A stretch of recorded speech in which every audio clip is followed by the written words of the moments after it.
In the year 794, the Japanese imperial court moved its capital to a new city. It was called Heian-kyo, which means capital of peace and tranquility. Today, this place is known as Kyoto, but in those early centuries it was still a fresh vision, a city designed with symmetry, wide avenues, and the influence of Chinese planning. Inside this elegant new capital, life for the aristocracy was one of poetry, ritual, and refinement. Courtiers wore layered silks, composed delicate verses, and competed for influence in an endless game of etiquette and charm. The Heian period is remembered for its literature, its art, and the beauty of the court. Works like the Tale of Genji were written in these years, capturing a world of subtle gestures and quiet passions. But beyond the polished palaces of Kyoto lay a very different Japan. The provinces stretched far across mountains, rivers, and coastlines. Villages were scattered and isolated. Roads were rough, and the further one traveled from the capital, the less authority the court truly held.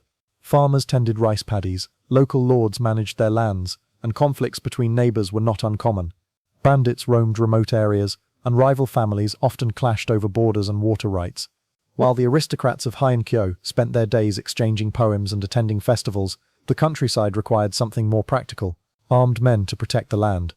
It was in this contrast between the grace of the capital and the hardship of the provinces that the figure of the samurai first began to take shape. At first, they were not yet the warriors of legend. They were attendants, guards, retainers. They were men who stood between the refined world of Kyoto and the unpredictable realities of rural Japan. This early balance, the elegance of the court and the rough strength of the provinces, set the stage for the rise of a new warrior class, one that would grow steadily in importance as the centuries passed. As the Heian court grew older, it began to face a quiet problem. The empire was beautiful in poetry and ritual, but in practice, it was costly to maintain. The central government relied heavily on taxes from farmers across the provinces. Yet over time, clever aristocrats and influential Buddhist temples found ways to avoid paying those taxes. A shogun could be granted to a noble family, to a religious monastery, or even to members of the imperial household. Once land became part of a shogun, it slipped away from government control. Taxes were no longer collected, and the central treasury received less each year. Instead, the wealth of the land flowed directly to the noble or temple that owned it. For the court aristocrats, shogun were a way to secure power far beyond Kyoto. For temples, they were a means of supporting monks, rituals, and magnificent halls. But for the imperial government, the system created weakness. With each new shogun, the court's reach into the provinces grew thinner. At the same time, these estates needed protection. Rice was valuable, and without soldiers, harvests could be stolen or villages attacked. Local strongmen and landowners began to employ warriors to guard their estates. In some cases, entire families were devoted to this task. What began as a simple solution protecting farmland slowly transformed into something far greater. Those who guarded the shogun were no longer seen as ordinary peasants with spears. They became recognized as a distinct class of fighting men. Step by step, the presence of the estate system gave these early warriors purpose, income, and legitimacy. They were not just defending crops, they were building reputations, forging family names, and laying the foundations for what would one day be known as the samurai.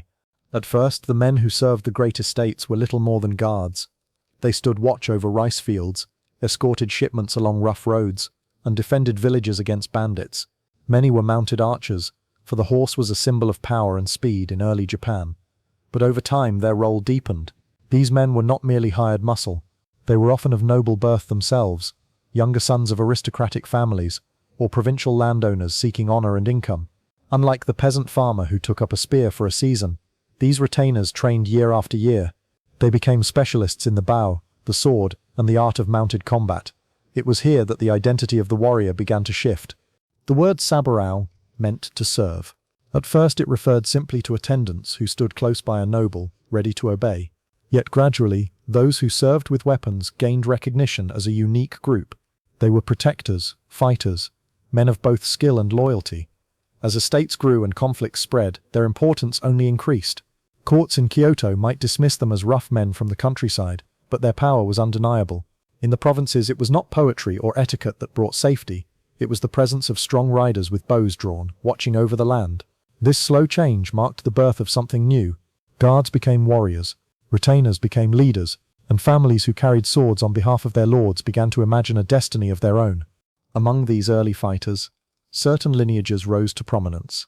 They were not just wandering guards, but families with noble roots and growing reputations. The Minamoto clan traced its heritage back to imperial princes. Members of the family had been given the surname Minamoto when they left the direct imperial line, and from these branches came men who carried both noble blood and martial ambition. The Taira clan was much the same, descended from emperors of earlier centuries. Over time, both Minamoto and Taira spread into the provinces, where they managed lands and commanded warriors. At first, these families served the aristocracy of Kyoto. They enforced the will of noble houses and defended their estates. But soon, they were defending their own lands and clashing with one another. These rivalries were not yet the great wars that history would later remember, but they planted the seeds. Warriors discovered that their names carried weight, that loyalty could extend to bloodlines as much as to emperors, and that the sword could shape reputation as surely as poetry or politics. The Minamoto, the Taira, and others like them stood at the frontier between the refined world of Heian culture and the rugged demands of the provinces. In their hands, the role of the warrior family began to take shape, not just servants but leaders in their own right. The contrast between Kyoto and the provinces grew sharper with each passing generation. In the capital, noble families lived according to a rhythm of festivals, poetry competitions, and court rituals. Theirs was a world of painted screens, incense, and delicate layers of silk. A misplaced word or an imperfect bow could alter one's fortunes more than a sword ever could. But in the provinces, life moved to different cycles. The planting of rice, the flood of rivers, the harvest, and the threat of raiders shaped the year. Homes were simpler, food was plainer, and security was never guaranteed. A strong arm and a loyal retainer could mean the difference between prosperity and ruin. It was in this countryside setting that warriors became indispensable. They were not only protectors of fields, they were symbols of order in a world where the emperor's voice was distant and faint. The samurai would always carry this duality, tied by blood and duty to the refined culture of Kyoto, yet hardened by the demands of provincial life. They stood with one foot in the elegance of the court, and the other in the mud of the paddies. Language reveals much about history, and the very word samurai carries the essence of its origins. The root, saburao, means to serve. In its earliest sense, it did not describe a warrior at all, but rather anyone who attended upon a noble, a servant, an attendant, one who stood close by and was ready to act. Over time, however, the word narrowed. It came to be associated not with every kind of servant, but with those who served with weapons in hand. The guardians of estates, the mounted retainers of noble families, the men whose duty was not poetry but protection, these became known as the samurai. This linguistic shift mirrored a social one. As warriors grew in prominence, society needed a word that distinguished them. Thus, what began as a verb, to serve, became a title, a class, and ultimately a symbol of Japan itself. By the late Heian period, the balance of power was beginning to tilt. The imperial court still glittered in Kyoto, its nobles writing verses and pursuing beauty. But in the provinces, warrior families were growing ever stronger. They commanded men, controlled land, and kept the peace in ways the distant government could not. The divide between center and countryside widened. The court relied on warriors to enforce its will, yet feared the strength they were gathering. For the samurai themselves, each generation brought new confidence. They were no longer just the attendants of noblemen. They were becoming a force of their own. The seeds were sown. Out of estates and provinces, out of families like the Minamoto and the Taira, out of service and loyalty and bloodshed, the samurai would rise. The quiet origins of the warrior class were complete. Soon Japan would enter an age where these men of the sword would step from the shadows of the nobility and stand at the very heart of the nation's history. By the late 12th century, the warrior families of Japan had grown too powerful to remain only servants of the court. For generations, they had guarded the distant provinces, protected fields, and fought in the name of noble houses.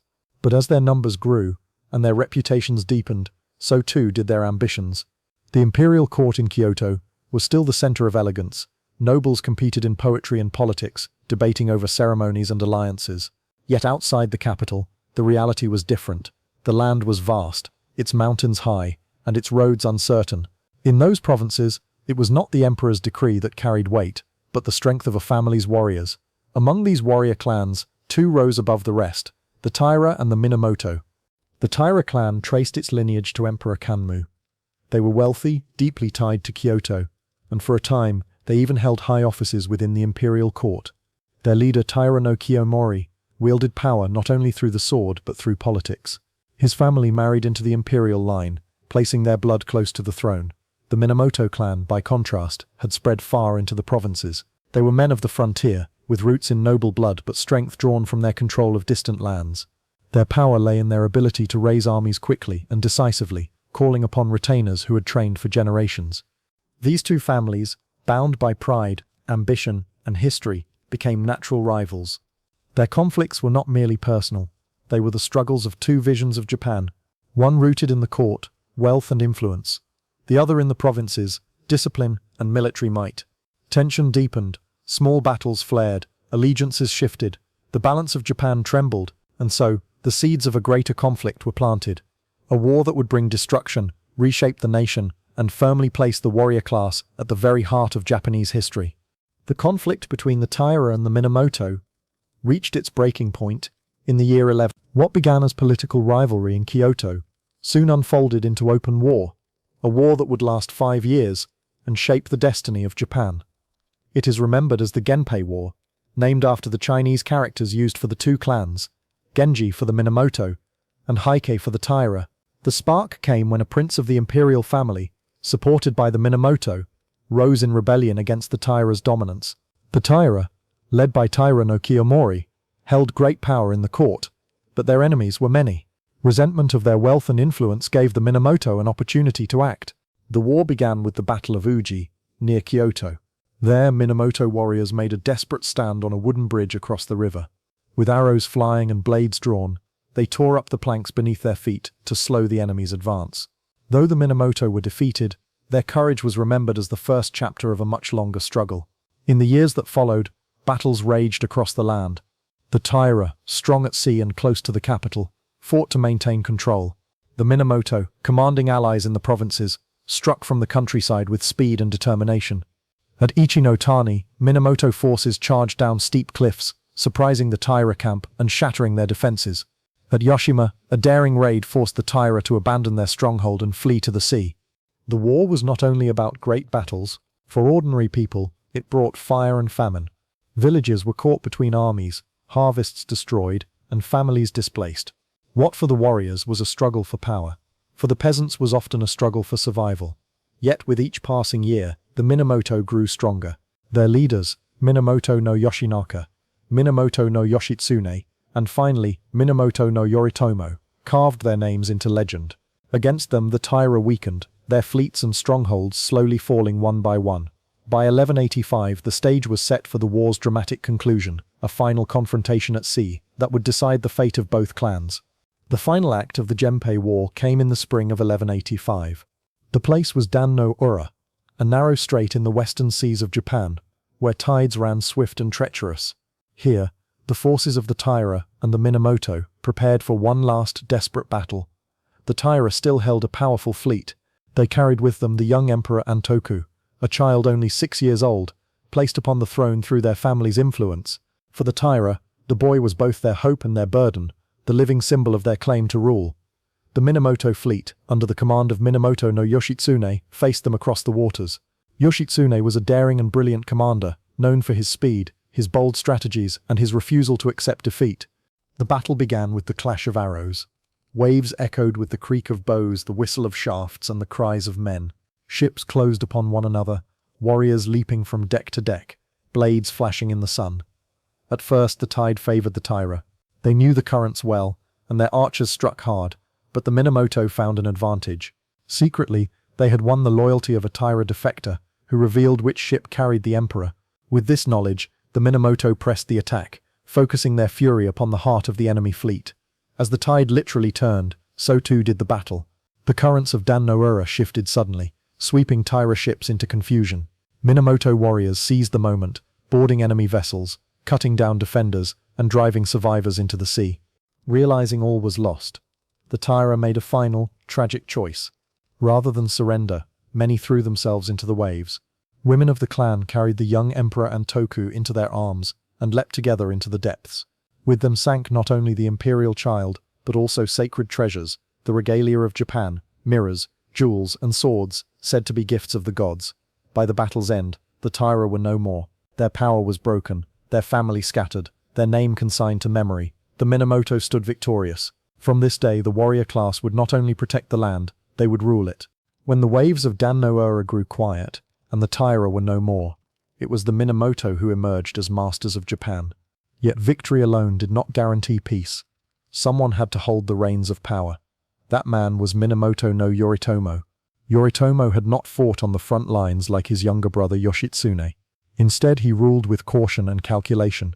From his base in the coastal town of Kamakura, far from the shining palaces of Kyoto, Yoritomo built something new, a government shaped not by courtiers, but by warriors. In 1192, Yoritomo was granted the title of Seitai Shogun, Great General, Subduer of the Barbarians. The title had existed before, but under Yoritomo, it took on an entirely new meaning. He was no longer a servant of the court, he was its equal. Thus began the Kamakura Shogunate, the first military government in Japanese history. From Kamakura, Yoritomo appointed stewards to manage lands and constables to enforce order. Samurai who had fought for him were rewarded with estates, while those who wavered in loyalty were stripped of their holdings. For the first time, warriors did not simply defend the state, they were the state. The emperor still sat upon the throne in Kyoto, draped in silks and surrounded by rituals. But real power now lay elsewhere. It lay in the hands of the shogun and his network of loyal samurai, men who held their positions not through poetry or ceremony, but through service and the sword. This shift marked a turning point in Japanese history. The age of the court was fading. The age of the warrior had begun. With the rise of Minamoto no Yoritomo, Japan entered a new age. No longer would warriors simply stand at the edges of noble households, guarding fields and escorting nobles. They had become the very fabric of government itself. This new system was built upon loyalty and reward. Samurai pledged their service to the shogun, or to his appointed stewards and constables. In return, they were granted land, income, and the prestige of official rank. Their duty was clear: to maintain peace, to enforce order, and to stand ready in times of war. The emperor remained in Kyoto, but his role was now largely symbolic. Ceremonies continued, poetry was written, and the court still glittered with elegance. Yet the power of decision, the power of armies, justice and law, rested in Kamakura, in the hands of the shogunate. For the samurai themselves, this was both honor and burden. They were expected to embody discipline, loyalty and readiness. Service was their life, and their families depended upon their conduct. Betrayal was punished swiftly, while devotion could raise a family to lasting prominence. Thus, by the end of the 12th century, the warrior class was no longer simply rising. They had risen. From the quiet beginnings in distant provinces, from the struggles of the Genpei War, and from the leadership of Yoritomo, the samurai had claimed their place as the rulers of Japan. It was the dawn of a new order, the order of the warrior. By the 13th century, the samurai were firmly established as Japan's ruling class. They held lands, served lords, and shaped the nation's politics. Yet power alone was not enough. A class built upon the sword needed something deeper, a set of values that could guide their actions and give meaning to both life and death. From this need emerged a way of thinking, a way of living, that came to be known as Bushidō, the way of the warrior. At first, Bushido was not written as a single code. It was not a book of laws carved in stone. Instead, it was a collection of ideals, passed down through families, refined by teachers, and remembered in stories. Each generation added to it, shaping it according to their struggles. Its roots stretched into many traditions. From Confucianism, the samurai learned loyalty, duty, and respect for hierarchy. From Buddhism, they took the understanding that life was fleeting and that death was not to be feared. From Shinto, they inherited reverence for ancestors and the purity of devotion. Over time, these influences merged into something uniquely their own. Bushido came to mean honor above all, loyalty to one's lord, courage in battle, and dignity in death. For the samurai, this way of life was not merely an idea, it was a promise to their family, to their lord, and to themselves. It was a compass in the uncertain world of politics and war. Thus, out of centuries of service and conflict, the warrior's path gained its soul. Honor was the measure of a man's worth. It was not simply pride, nor the respect of others, but a quiet, unshakable sense of integrity. To live without honor was to live as a shadow, empty of meaning. For the samurai, a single disgrace could outweigh years of service. Reputation was fragile, and once broken, it could never truly be restored. Loyalty was the bond that held the warrior to his lord. A samurai's life was not his own, it was bound by oath to the master he served. This devotion was expected to be absolute, unbroken by hardship or temptation. To betray one's lord was the deepest shame a warrior could endure, and loyalty often extended beyond life itself. Even in death, a samurai was expected to protect the honor of the one he served. Duty, or giri, was the weight of obligation that guided a samurai's every action. It was duty to family, duty to ancestors, duty to one's lord, and duty to the code itself. This sense of obligation was not always comfortable. At times it demanded sacrifice, the surrender of personal desire for the sake of a greater responsibility. Yet it was precisely this burden that gave the samurai's life its structure and meaning. Together, honor, loyalty, and duty formed a triangle of values that could not be broken. To lose one was to weaken the others. To uphold all three was to walk firmly upon the path of Bushido. And so, in times of peace and in moments of war, these ideals became the measure by which every samurai was judged, not only by others but in the silence of his own heart. For the samurai, courage was more than a flash of bravery on the battlefield. It was a quiet strength, a steadiness of spirit, that guided them in every moment of life. True courage was not reckless, nor was it loud. It was the ability to act rightly, even when the path was difficult, and to face hardship without fear. At the heart of this courage was a profound truth: death was always near. The samurai were taught from an early age to meditate upon their mortality. Life was fleeting, fragile as a falling blossom, and could end in a single stroke. To cling desperately to life was seen as weakness, but to accept death with calm dignity was considered strength. This belief did not make the samurai careless. Instead, it gave them freedom. A man who had already accepted the inevitability of death could fight without hesitation, serve without fear, and live each day with clarity. Courage was not only shown in battle, it appeared in the endurance of hardship, in the refusal to betray duty, and in the willingness to sacrifice for family and lord. A samurai might never draw his sword, yet his courage could be measured in how he carried himself through life. Thus, courage and the acceptance of death became inseparable. One gave meaning to the other. Together, they shaped the samurai's spirit into something both resilient and serene, a way of living fully, even while knowing that every dawn could be the last. Among the practices most associated with the samurai, none is more striking, or more misunderstood, than seppuku, ritual suicide. To the outside world, it may seem a grim and fearful act, yet to the samurai, it was regarded as the ultimate expression of honor. If a warrior had failed in his duty, suffered defeat, or brought shame upon his name, he was not expected to live with dishonor. Instead, he could choose to end his life by his own hand, preserving dignity even in death. The ritual was deliberate and solemn. A samurai would dress in white, the color of purity. He would compose a death poem, a final reflection upon the fleeting beauty of life. Before witnesses, he would kneel, steady his breath, and open his body with his blade. Often, a trusted companion stood behind him, ready to deliver the swift stroke that ended his suffering. To perform seppuku was not an act of despair, but of resolve. It was a statement that one's loyalty, honor, and duty outweighed even the instinct to live. In this way, seppuku reflected the very heart of Bushido, the acceptance of death, transformed into an affirmation of values. Yet it was not a path taken lightly. To choose seppuku was to embrace the greatest sacrifice, leaving behind family, home, and the beauty of the world. It was an act of final service, both to one's lord and to one's own spirit. For centuries, this practice shaped the image of the samurai, men whose commitment was so absolute that even life itself could be offered to protect their name. To the samurai, death with dignity was not defeat, but the fulfillment of the way. Bushido did not appear from nothing. It was not invented in a single moment, nor written by a single hand. Instead, it was shaped slowly, drawn from the great traditions that had flowed through Japan for centuries. From Confucianism, inherited from China, the samurai learned structure and order. Confucian teaching placed harmony above chaos and duty above desire. It taught respect for hierarchy, loyalty to superiors, and the importance of filial piety, devotion to one's parents and ancestors. These lessons became woven deeply into the samurai's sense of obligation to both lord and family. From Buddhism, and especially from Zen, came a quieter influence. Buddhism taught that life was impermanent, that all things were fleeting, and that attachment to the world only brought suffering. For the warrior, this understanding gave calmness in the face of death.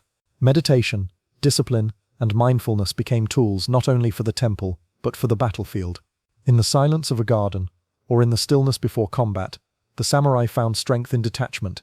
From Shinto, the native spirit of Japan, came reverence for purity, nature, and ancestry.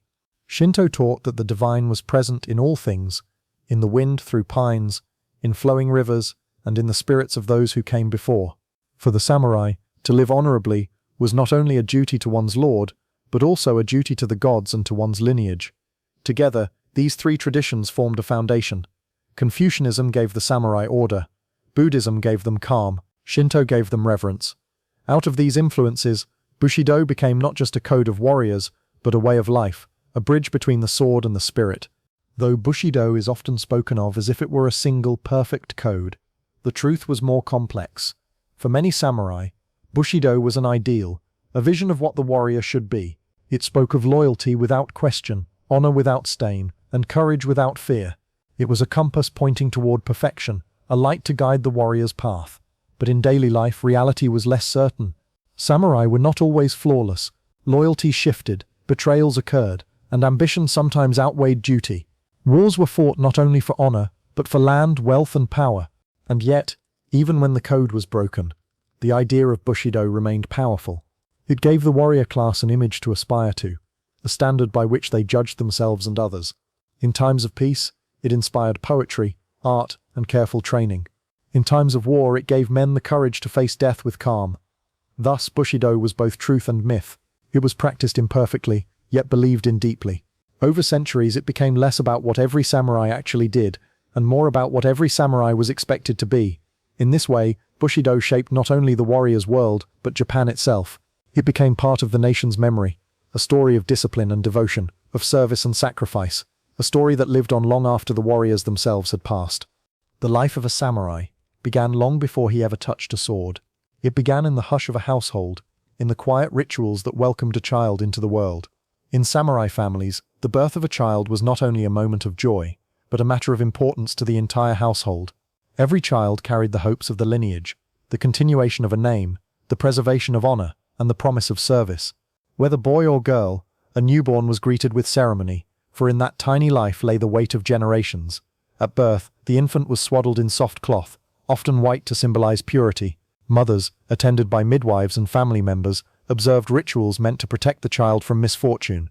Offerings might be made at the household shrine, prayers whispered to ancestral spirits. The cry of a newborn was seen as an auspicious sound, a sign that the child had entered the world with strength. Naming was itself a ritual. Names in samurai families were carefully chosen, often linked to ancestors, virtues, or auspicious characters from Chinese classics.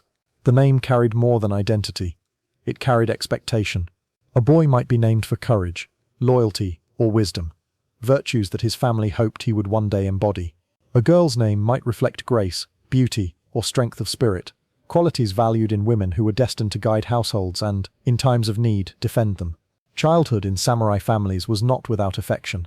Parents cared deeply for their children, and diaries from the era speak of the joy of watching infants grow. Mothers, in particular, were central figures, shaping the earliest years with both tenderness and discipline. Songs, lullabies, and simple toys filled the home. Dolls were carved from wood, balls sewn from cloth. These small joys balanced the weight of duty that would come later. Yet from an early age, children were reminded of who they were. A boy born into a samurai household was never an ordinary child. Even in his games, he was expected to prepare for the path ahead. Wooden swords were placed in his hands as toys, teaching familiarity with the weapon long before skill. Small bows were given, so that the motions of drawing and aiming became second nature.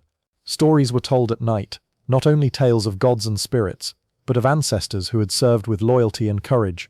Around the hearth, a boy might listen to the exploits of his grandfather or great-grandfather, learning that he carried the same blood, the same duty. In this way, honor was not merely taught, but breathed in like air. Girls, too, were raised with care. Though their futures often lay in managing households, their education was no less serious.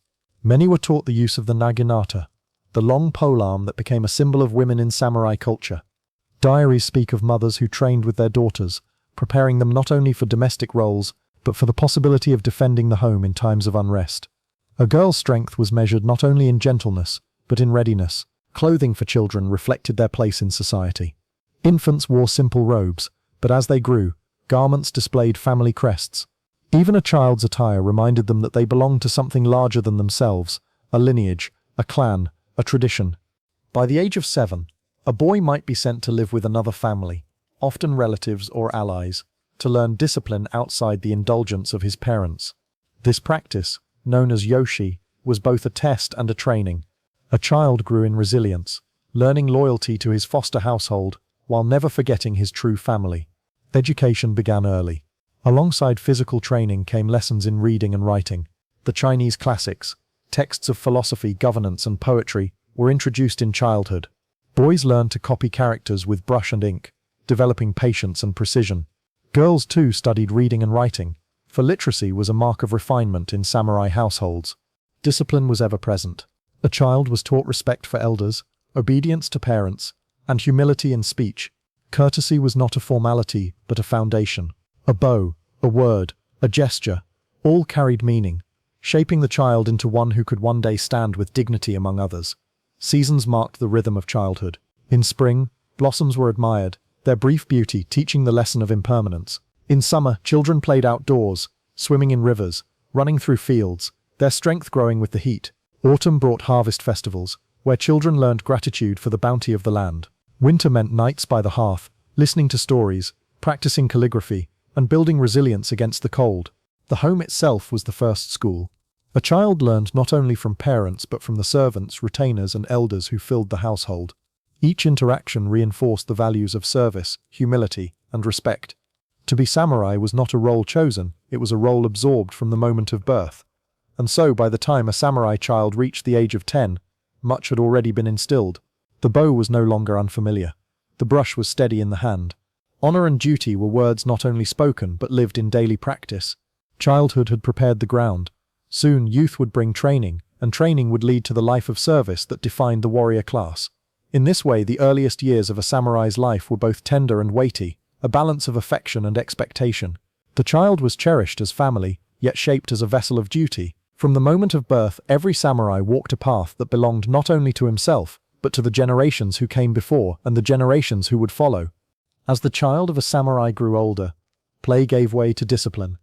The household that once celebrated lullabies and simple toys now turned its attention to training. For a boy, this was the first step onto the long road of warriorhood. For a girl, it was the preparation for a life of both household leadership and quiet strength. Training began not with the sword, but with the bow. In the early centuries of the samurai, the bow was the true symbol of the warrior. A young boy was given a small yumi, the long asymmetrical Japanese bow suited to his size. Day after day, he practiced the motions of drawing, breathing, and releasing. At first, arrows flew short and clumsy, falling to the ground before the target. Yet the point was not accuracy, but form. The body learned through repetition, until motion became second nature. Horseback riding was introduced just as early. The horse was not only a means of travel, but a partner in battle. To ride with balance, to guide with knees and hands, to remain steady even at speed, these were lessons taught patiently, often by retainers who had spent lifetimes in the saddle. It was said that a samurai should be as comfortable on horseback as on the ground, and so from youth, children were placed upon ponies, guided around yards and fields until confidence replaced fear. The sword, though iconic, came later. Wooden swords, or bokken, were given to boys as tools of practice. At first they were used in play, mock duels between brothers or friends. But under the watch of elders, these games became lessons. Stance was corrected, grips adjusted, strikes measured for control.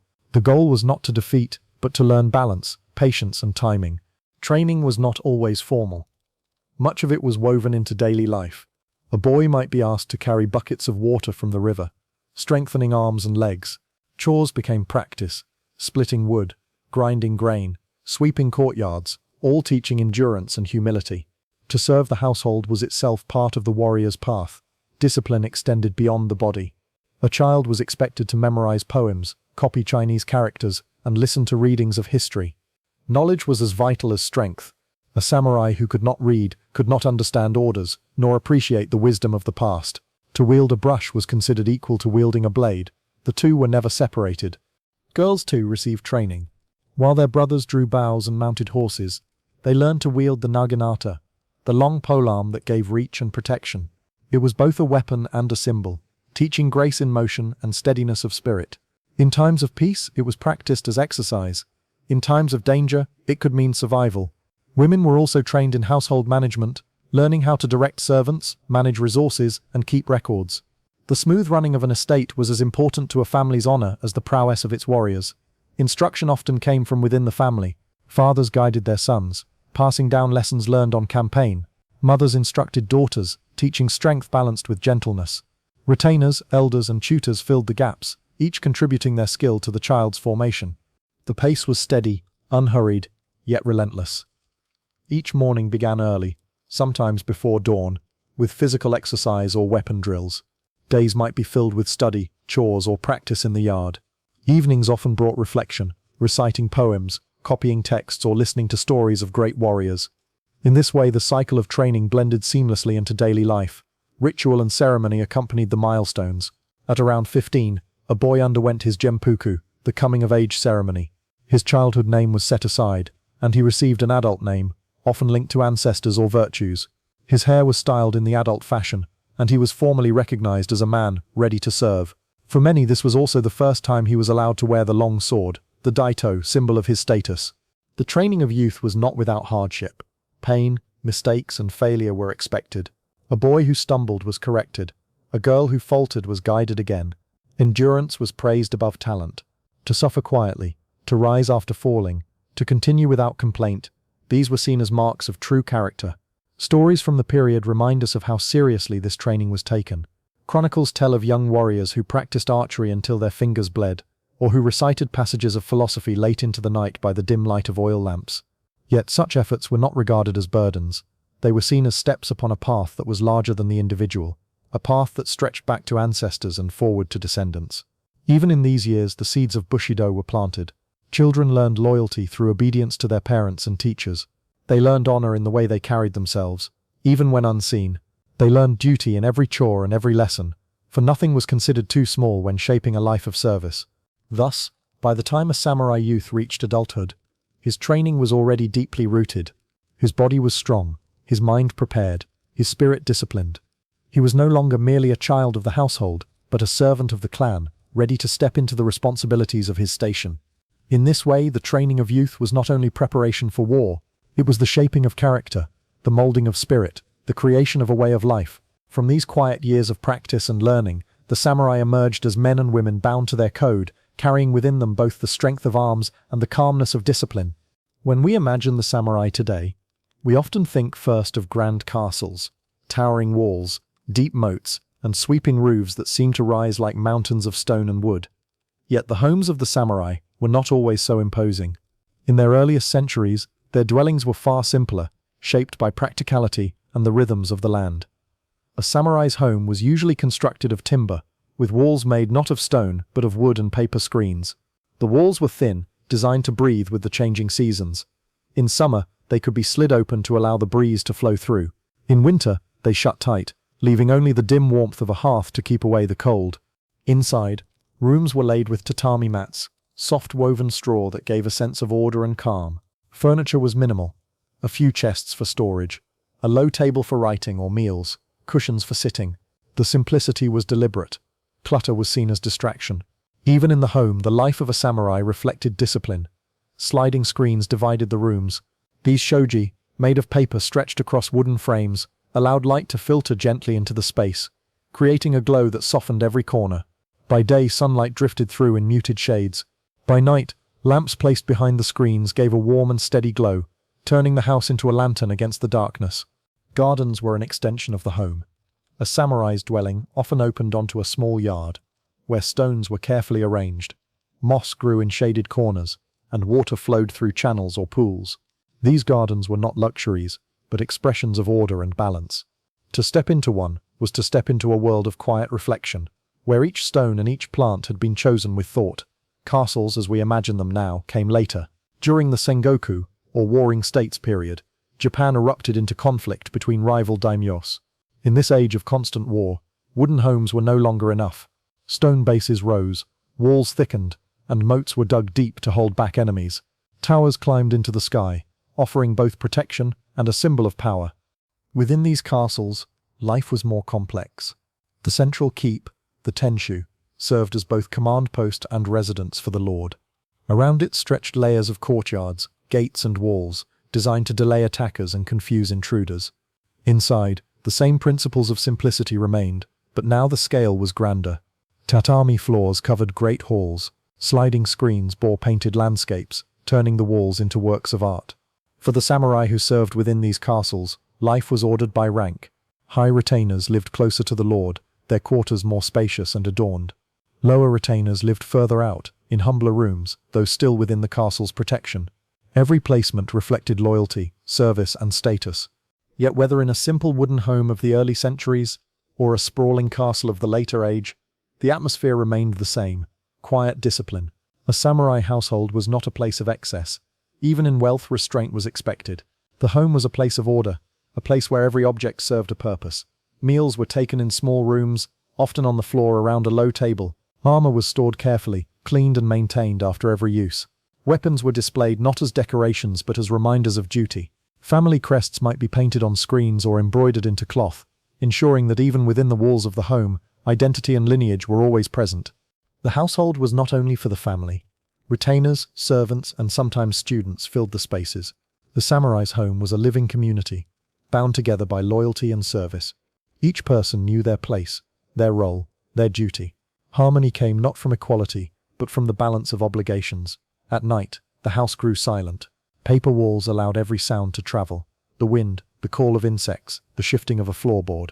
Families gathered around the hearth, sharing warmth and stories. Outside, guards kept watch, for even the strongest castle was never beyond the threat of attack. In times of peace, the home was a sanctuary. In times of war, it became a fortress, a place where families endured uncertainty, where women defended gates, and children waited for news of fathers and brothers on distant fields. Thus the samurai home, whether humble or grand, was always more than wood and stone. It was the vessel of tradition, the keeper of lineage, and the stage upon which daily life unfolded. In its simplicity lay dignity, in its strength lay protection, and in its quietness lay the heart of the samurai way. The food of the samurai was never only about nourishment. It was about rhythm, about discipline, and about harmony with the seasons. What was placed upon a samurai's table reflected not only the bounty of the land, but also the values of simplicity, restraint, and balance that shaped his way of life. At the heart of every meal was rice. Rice was more than food, it was the foundation of Japanese society. Fields of rice defined the wealth of provinces, taxes were measured in bushels of rice, and a family's prosperity was tied to the quality of its harvest. For the samurai, rice was both daily sustenance and symbol of order. Each grain was considered precious, grown with care, tended through the cycles of planting and harvest, and eaten with gratitude. Alongside rice came vegetables. Radishes, turnips, burdock root, and greens filled the bowls. Pickled vegetables, tsukemono, added color and preserved flavor through the changing seasons.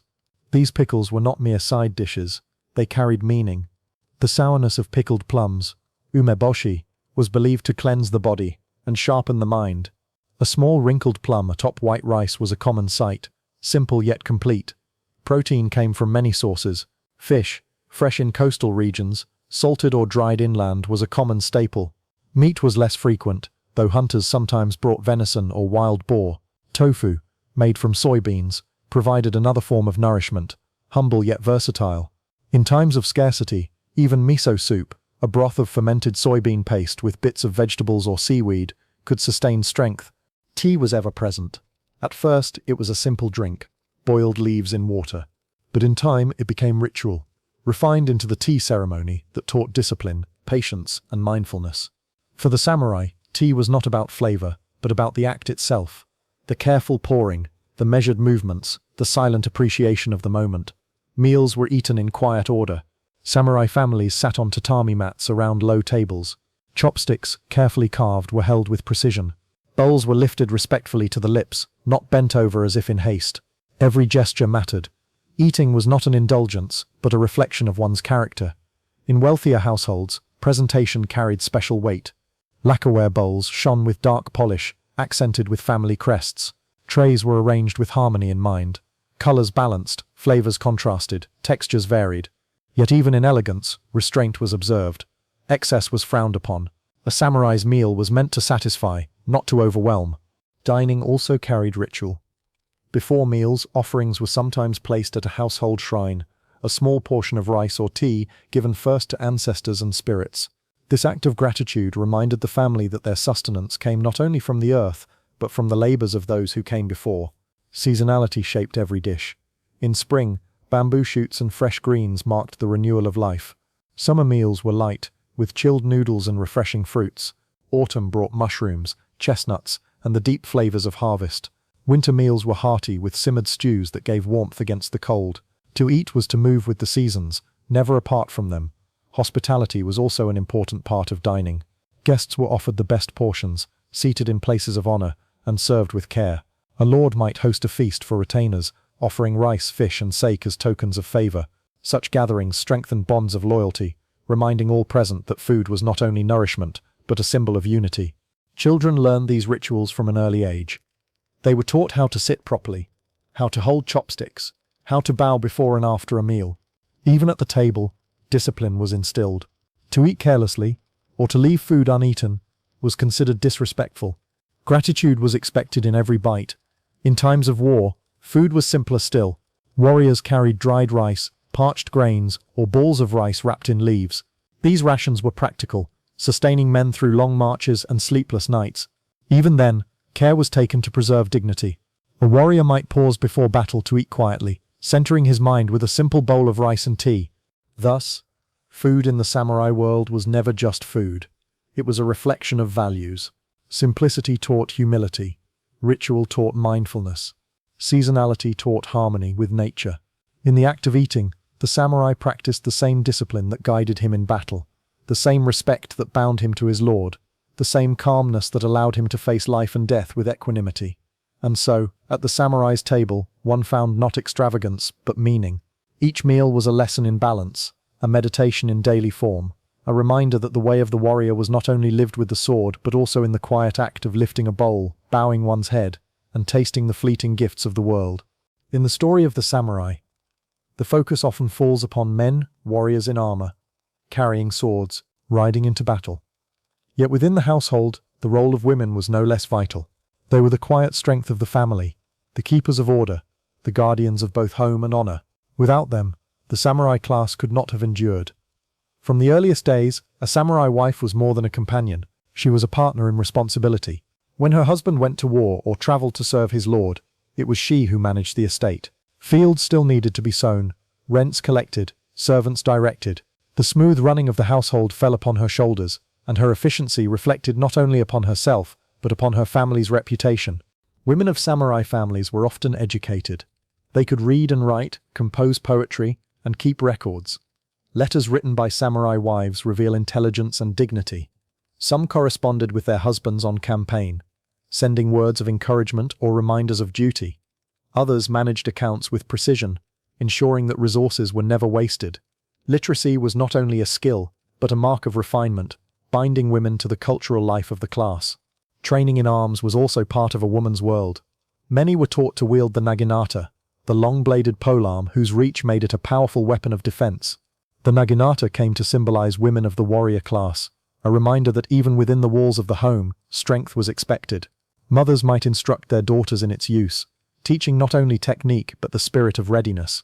In times of siege, it was not unusual for women to stand at gates, weapons in hand, defending their families. Yet the strength of samurai women was not measured only in battle. It was seen in their resolve, in their ability to endure hardship with dignity. Wives often faced long absences from their husbands, uncertain whether they would return. Mothers raised children knowing that sons might one day march to war, and daughters might be married far away for alliances. To carry these burdens without complaint was itself an act of courage. Marriage in the samurai world was often arranged, serving the interests of families and clans. Alliances were forged through unions, strengthening bonds between lords and vassals. A woman might leave her home to live among strangers, bringing with her not only dowry but also loyalty. Though such marriages were political, they could still blossom into affection. Surviving letters reveal tenderness between husbands and wives, evidence that duty and love could coexist. The influence of women reached beyond the household. Some became advisors, offering counsel to their husbands or sons. Chronicles mention mothers who reminded their sons of their duty before battle, urging them to act with honor. One well-known tale tells of a mother who, upon sending her son to war, warned him, "Return with honor, or return not at all." Such words reflected the weight women carried in shaping the spirit of the warrior. Samurai daughters, too, played roles of importance. Through marriage, they extended the reach of their families' alliances. Through education, they carried refinement into new households. Some became nuns, choosing lives of religious devotion, their prayers seen as a form of service equal to the sword. Others became remembered for their bravery, stepping into defense when no men remained. Not all women lived lives of power. Many endured hardship, especially in times of war. Sieges brought hunger, displacement, and loss. Yet even in these struggles, women of samurai families were expected to show composure. Diaries from the period tell of women who, in the face of destruction, maintained ritual, preparing tea or writing poetry as the world outside fell into chaos. The presence of women shaped the very character of the samurai household. They were the balance to the warrior's outward duty, the inner strength that sustained families through uncertainty. Their management ensured survival. Their resolve inspired courage. Their grace embodied the ideals of the class as much as any sword.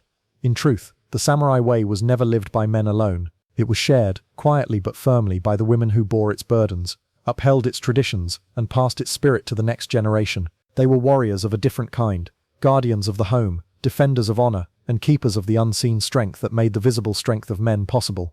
For the samurai, the path of the warrior was never meant to be defined by the sword alone. A true samurai was expected to carry not only strength of body, but refinement of mind.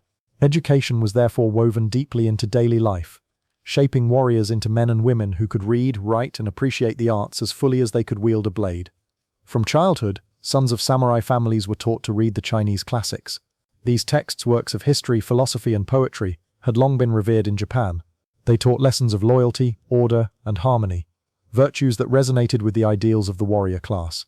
To copy a passage of Confucius or to recite a verse of Chinese poetry was seen not merely as study, but as moral training. The lessons of loyalty to lord and family were not only spoken at home, they were reinforced by the words of sages whose voices echoed across centuries. Calligraphy was among the most prized skills. The samurai child would sit with brush and inkstone, dipping carefully into black ink, and practice character after character upon white paper. Each stroke required patience, precision, and calm. To rush was to ruin the form. To hesitate was to break the line. The act itself was a kind of meditation, shaping not only the characters but the spirit of the writer.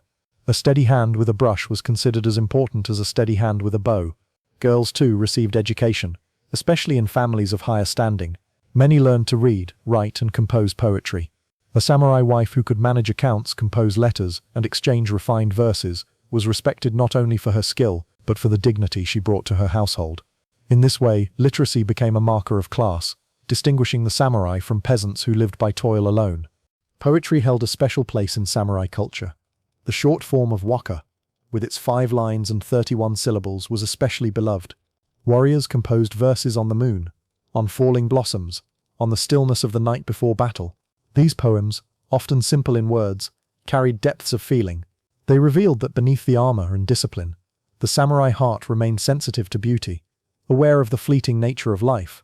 One famous example comes from Minamoto no Yorimasa, who, facing defeat in battle, composed his death poem before committing seppuku. Like a drawn bow, I have no more strength to give. Now I must release and let the arrow of life fly toward eternity. Such poems were not only artistic expression, they were reflections of philosophy. To live with awareness of impermanence, to express dignity even in death. This was the spirit of Bushido, carried into words as surely as into deeds. Education also included history and law. Young samurai studied tales of past warriors, learning lessons of loyalty and betrayal. They learned the customs that governed inheritance, landholding, and duty. In this way, education was practical as well as cultural, preparing the samurai not only for the battlefield, but for leadership in governance. Music and art, too, were part of the world of refinement. Some samurai learned to play instruments such as the flute or the biwa, a kind of lute. Others practiced painting, often in the style of ink wash, where landscapes emerged from soft strokes of black on white. These arts were not indulgence but balance. They reminded the warrior that strength without harmony led to chaos, while discipline in art reinforced discipline in life. The household itself was a place of constant learning. Elders recited stories, mothers guided children in recitation, tutors corrected brushwork, even retainers played a role, teaching practical lessons in discipline and skill. Learning was not confined to a classroom. It flowed through the rhythms of daily life, absorbed in every conversation and every gesture. Evenings were often devoted to reflection. By the light of oil lamps, children copied characters, fathers composed letters, and mothers wrote in diaries. Some families gathered to read aloud from classics, while others exchanged verses in playful competitions. These moments of quiet learning bound families together, turning the home into both a school and a sanctuary. Education was not abandoned in adulthood. Samurai continued to write poetry, practice calligraphy, and study philosophy throughout their lives. Letters between warriors reveal not only matters of politics, but reflections on nature, dreams, and personal thoughts. Even hardened generals found time to write of cherry blossoms or autumn moons. This union of sword and brush became one of the defining qualities of the samurai. To fight without refinement was to be a brute. To study without discipline was to be weak. Only by balancing both could a warrior truly embody the way. Thus, in the quiet scratch of brush on paper, in the rhythm of verses exchanged between friends, in the simple act of a child learning to shape a character, the spirit of the samurai was nurtured.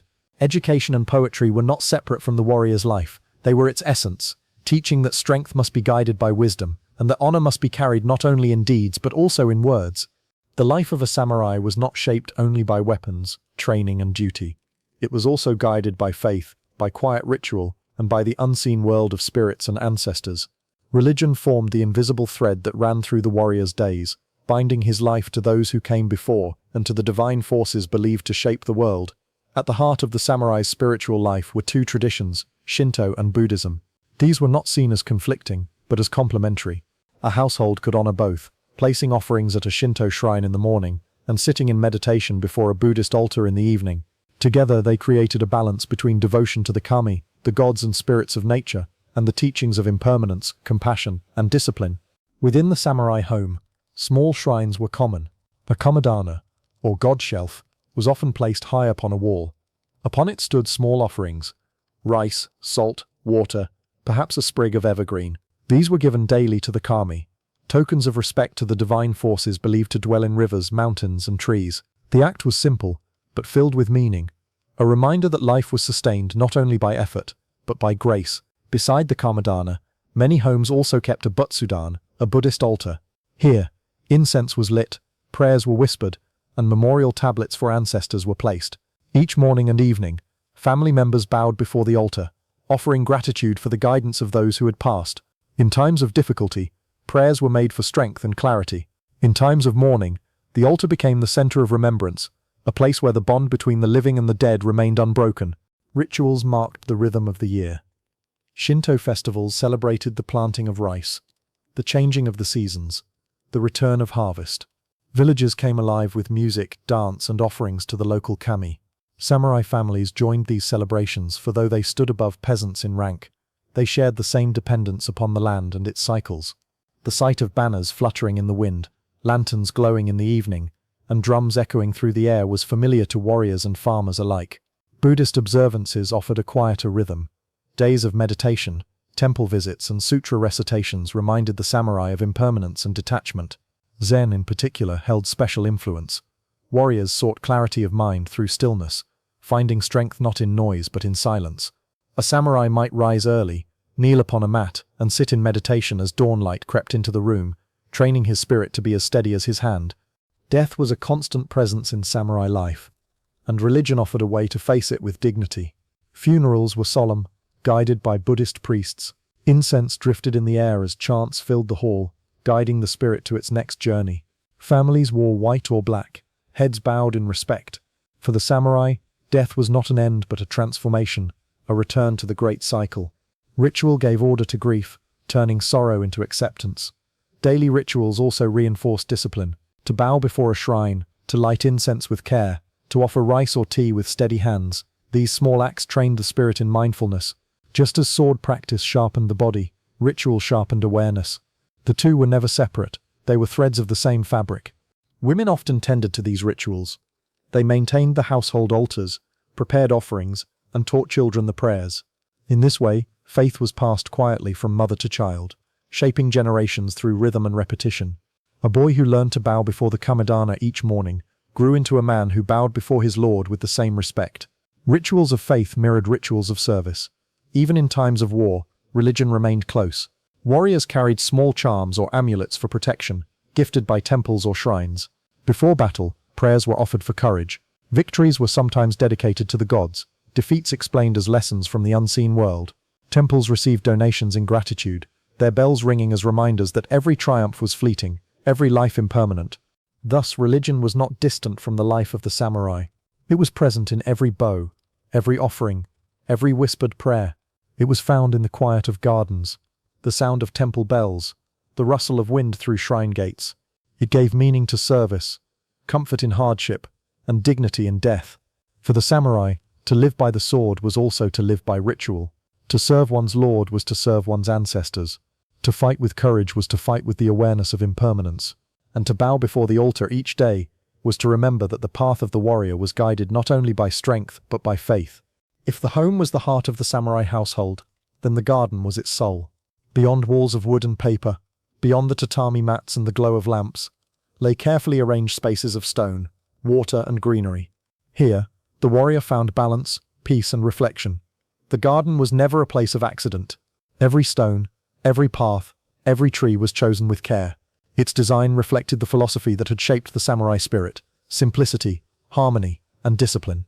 In the quiet curves of a raked gravel bed or the stillness of a pond, the same lessons of Bushido could be felt. Many samurai gardens followed the traditions of Zen design. Gravel, raked into patterns, suggested flowing water. Stones stood like islands or mountains, inviting contemplation. Moss covered shaded corners, softening the hardness of rock. Nothing was placed without intention.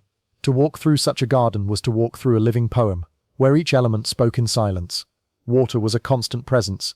Streams trickled over smooth stones, their sound gentle, steady, unhurried. Ponds mirrored the sky, reflecting clouds, trees, and the shifting light of day. Bridges arched gracefully over water, offering places to pause and reflect. In stillness, the water became a mirror for the soul, reminding the viewer of clarity and impermanence. Paths guided movement. A samurai walking through his garden was never hurried. Each step followed stones set deliberately apart, slowing the pace, encouraging awareness. To stroll through the garden was to practice mindfulness, training the spirit as surely as sword drills trained the body. Plants, too, carried meaning. Pines symbolized endurance, their needles remaining green through winter's cold. Cherry trees bloomed in spring, their blossoms scattering after only a few days, teaching the lesson of life's brief beauty.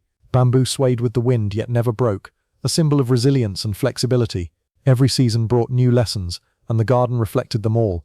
Lanterns of stone stood quietly among plants and paths. Their carved forms echoed temples and shrines, reminders that the sacred was always near. At night, when lamps within were lit, their glow softened the darkness, turning the garden into a space of calm mystery. Tea houses often stood within these gardens, simple wooden structures with sliding doors. They were places of retreat. Within, the tea ceremony unfolded, a ritual of measured gestures, of silence and respect. The journey to the tea house, across stepping stones and past water, prepared the mind for the ritual within. By the time one knelt to sip tea, the garden itself had already begun the ceremony. For the samurai, the garden was not a luxury but a necessity. In the stillness of its spaces, he could quiet his mind, reflect upon duty, and prepare for the burdens of service. The sword trained the body, the garden trained the spirit. Together, they formed the balance of the warrior's life. Gardens also reflected status. Wealthier samurai built larger, more elaborate landscapes, with wide ponds, bridges, and sculpted hills. Humble families created smaller yards, yet even the simplest garden carried dignity if arranged with thought. It was never the size that mattered, but the harmony. Children played in these gardens, chasing insects or floating leaves upon streams. Wives tended plants, pruning branches, sweeping paths, arranging flowers for seasonal displays. Retainers raked gravel, maintaining the patterns with patient care. Thus, the garden was not only for reflection, but for life, woven into the rhythms of the household. In times of stress, the garden offered solace. A warrior returning from battle might sit by a pond, watching ripples spread across the water, allowing his heart to settle. In times of mourning, families gathered in silence, drawing comfort from the endurance of trees and the gentle cycle of seasons. The garden also taught impermanence. Blossoms fell, leaves withered, water shifted with every breeze. Nothing was fixed, nothing eternal. To witness this daily was to be reminded of the truth that all things pass. In this way, the garden prepared the samurai for life, for duty, and for death. Thus, the samurai garden was more than decoration. It was philosophy made visible, a mirror of the warrior's spirit, a sanctuary of calm within a world of duty and conflict. To step into it was to step into stillness, to listen not with ears but with the heart, to feel the harmony of stone, water, and sky. And in that stillness, the samurai found balance between service and self, between strength and serenity, between the impermanence of blossoms and the endurance of stone. The rhythm of a samurai's life was not measured only by duty or training, but by the turning of the seasons. Japan's climate, with its distinct cycles of spring, summer, autumn, and winter, shaped every aspect of daily living, from food and clothing to rituals, festivals, and even the spirit of the warrior. Each season brought its own lessons, its own trials, and its own beauty. To live as a samurai was to live in harmony with these changes, never apart from the natural flow of time. Spring arrived with the soft fragrance of blossoms drifting through the air. The most beloved of these was the sakura, the cherry tree, whose flowers covered hillsides and temples in fleeting clouds of white and pink. For the samurai, the cherry blossom carried deep meaning. Its beauty was brief, lasting only a few days before scattering upon the wind. In this, it reflected the samurai's own life, noble, beautiful, yet fleeting. Poems were written upon blossoms, and gatherings were held beneath the trees, where warriors and their families shared food, tea, and quiet reflection. Spring was also a time of renewal. Fields were planted, households prepared for the year ahead, and training resumed with vigor after the cold of winter. The air carried both softness and promise, a reminder that life, though impermanent, was always reborn. Summer brought long days of sun and heavy rains that swelled rivers and rice fields. For the samurai, it was a season of endurance. Heat tested the body, while storms tested the spirit. Clothing lightened, with simple cotton robes replacing heavier garments. Meals grew fresher and cooler. Chilled noodles, slices of melon, tea poured over ice. Yet even in the sweltering heat, discipline did not waver. Training continued, often at dawn before the sun grew harsh, or in shaded courtyards where breezes offered some relief. Summer was also a season of festivals. Lanterns glowed in the evenings, drums echoed through villages, and fireworks lit the night sky. These moments of joy reminded warriors and farmers alike that life was not only duty but also celebration. The sound of cicadas filled the air, their relentless chorus a soundtrack of persistence, urging all who heard them to endure. Autumn was the season of ripening fields and golden light. Rice harvests filled storehouses, and families offered thanks for the bounty of the land. For the samurai, autumn carried a sense of both abundance and melancholy, as the beauty of the world reached its peak before fading into winter. Leaves turned crimson and gold, painting mountains and temples in brilliant colors. Poets compared them to flames, bright yet fleeting, another reminder of impermanence. Samurai walked among these falling leaves, composing verses or reflecting upon the year's struggles and triumphs. Autumn meals were hearty: mushrooms, chestnuts, persimmons, and grilled fish. Tea was sipped slowly, warming hands in the cooling air. Families gathered to share stories, their laughter mingling with the rustle of leaves outside. It was also a time of preparation. Repairs were made to homes, firewood was stacked high, and supplies were stored. Just as training prepared the body for war, autumn prepared the household for the long quiet of winter. Winter descended with snow upon rooftops and silence upon gardens. The air grew sharp, rivers slowed with ice, and nights stretched long. For the samurai, winter was a season of resilience. Homes centered around the hearth, families gathered close, warmth shared in bowls of hot miso soup and steaming rice. Lamps glowed softly against the paper walls, while outside the world lay hushed beneath white drifts. The sound of the wind across snow was a teacher of patience, reminding all that even the harshest trials would pass. Training did not cease. Warriors practiced indoors, repeating forms with wooden swords, or rode out into snow-covered fields to test their endurance. Winter hardened the body and steeled the spirit. To move with grace in cold, to draw the bow with frozen fingers, was to prove discipline beyond comfort. Winter also carried a spiritual depth. Temples stood quiet in snow, their bells echoing through frosty air. Families visited shrines at year's end, offering prayers for the coming year, bowing beneath lanterns that glowed against the darkness. These rituals gave hope, a reminder that after silence, renewal would come again. Together, the seasons shaped the life of the samurai. Spring taught renewal, summer endurance, autumn reflection, and winter resilience. Each carried lessons that mirrored the values of Bushido. A samurai lived not apart from nature, but within it. His meals changed with the fields, his clothing with the weather, his spirit with the blossoms and the snow. Just as his sword was an extension of himself, so too were the seasons an extension of his life. To walk through the year was to walk through a cycle of training, gratitude, and reflection. And in that cycle, the samurai found harmony between duty and beauty, between strength and fragility, between the fleeting moment and the eternal rhythm of time. While the seasons gave a larger rhythm to samurai life, each single day carried its own order. From dawn to dusk, the household moved according to patterns shaped by duty, training, and ritual. A day in the life of a samurai was not hurried, yet it was never without purpose. Every moment carried weight, and even the simplest actions were tied to the way of service. The day began early. Long before the sun fully rose, households stirred.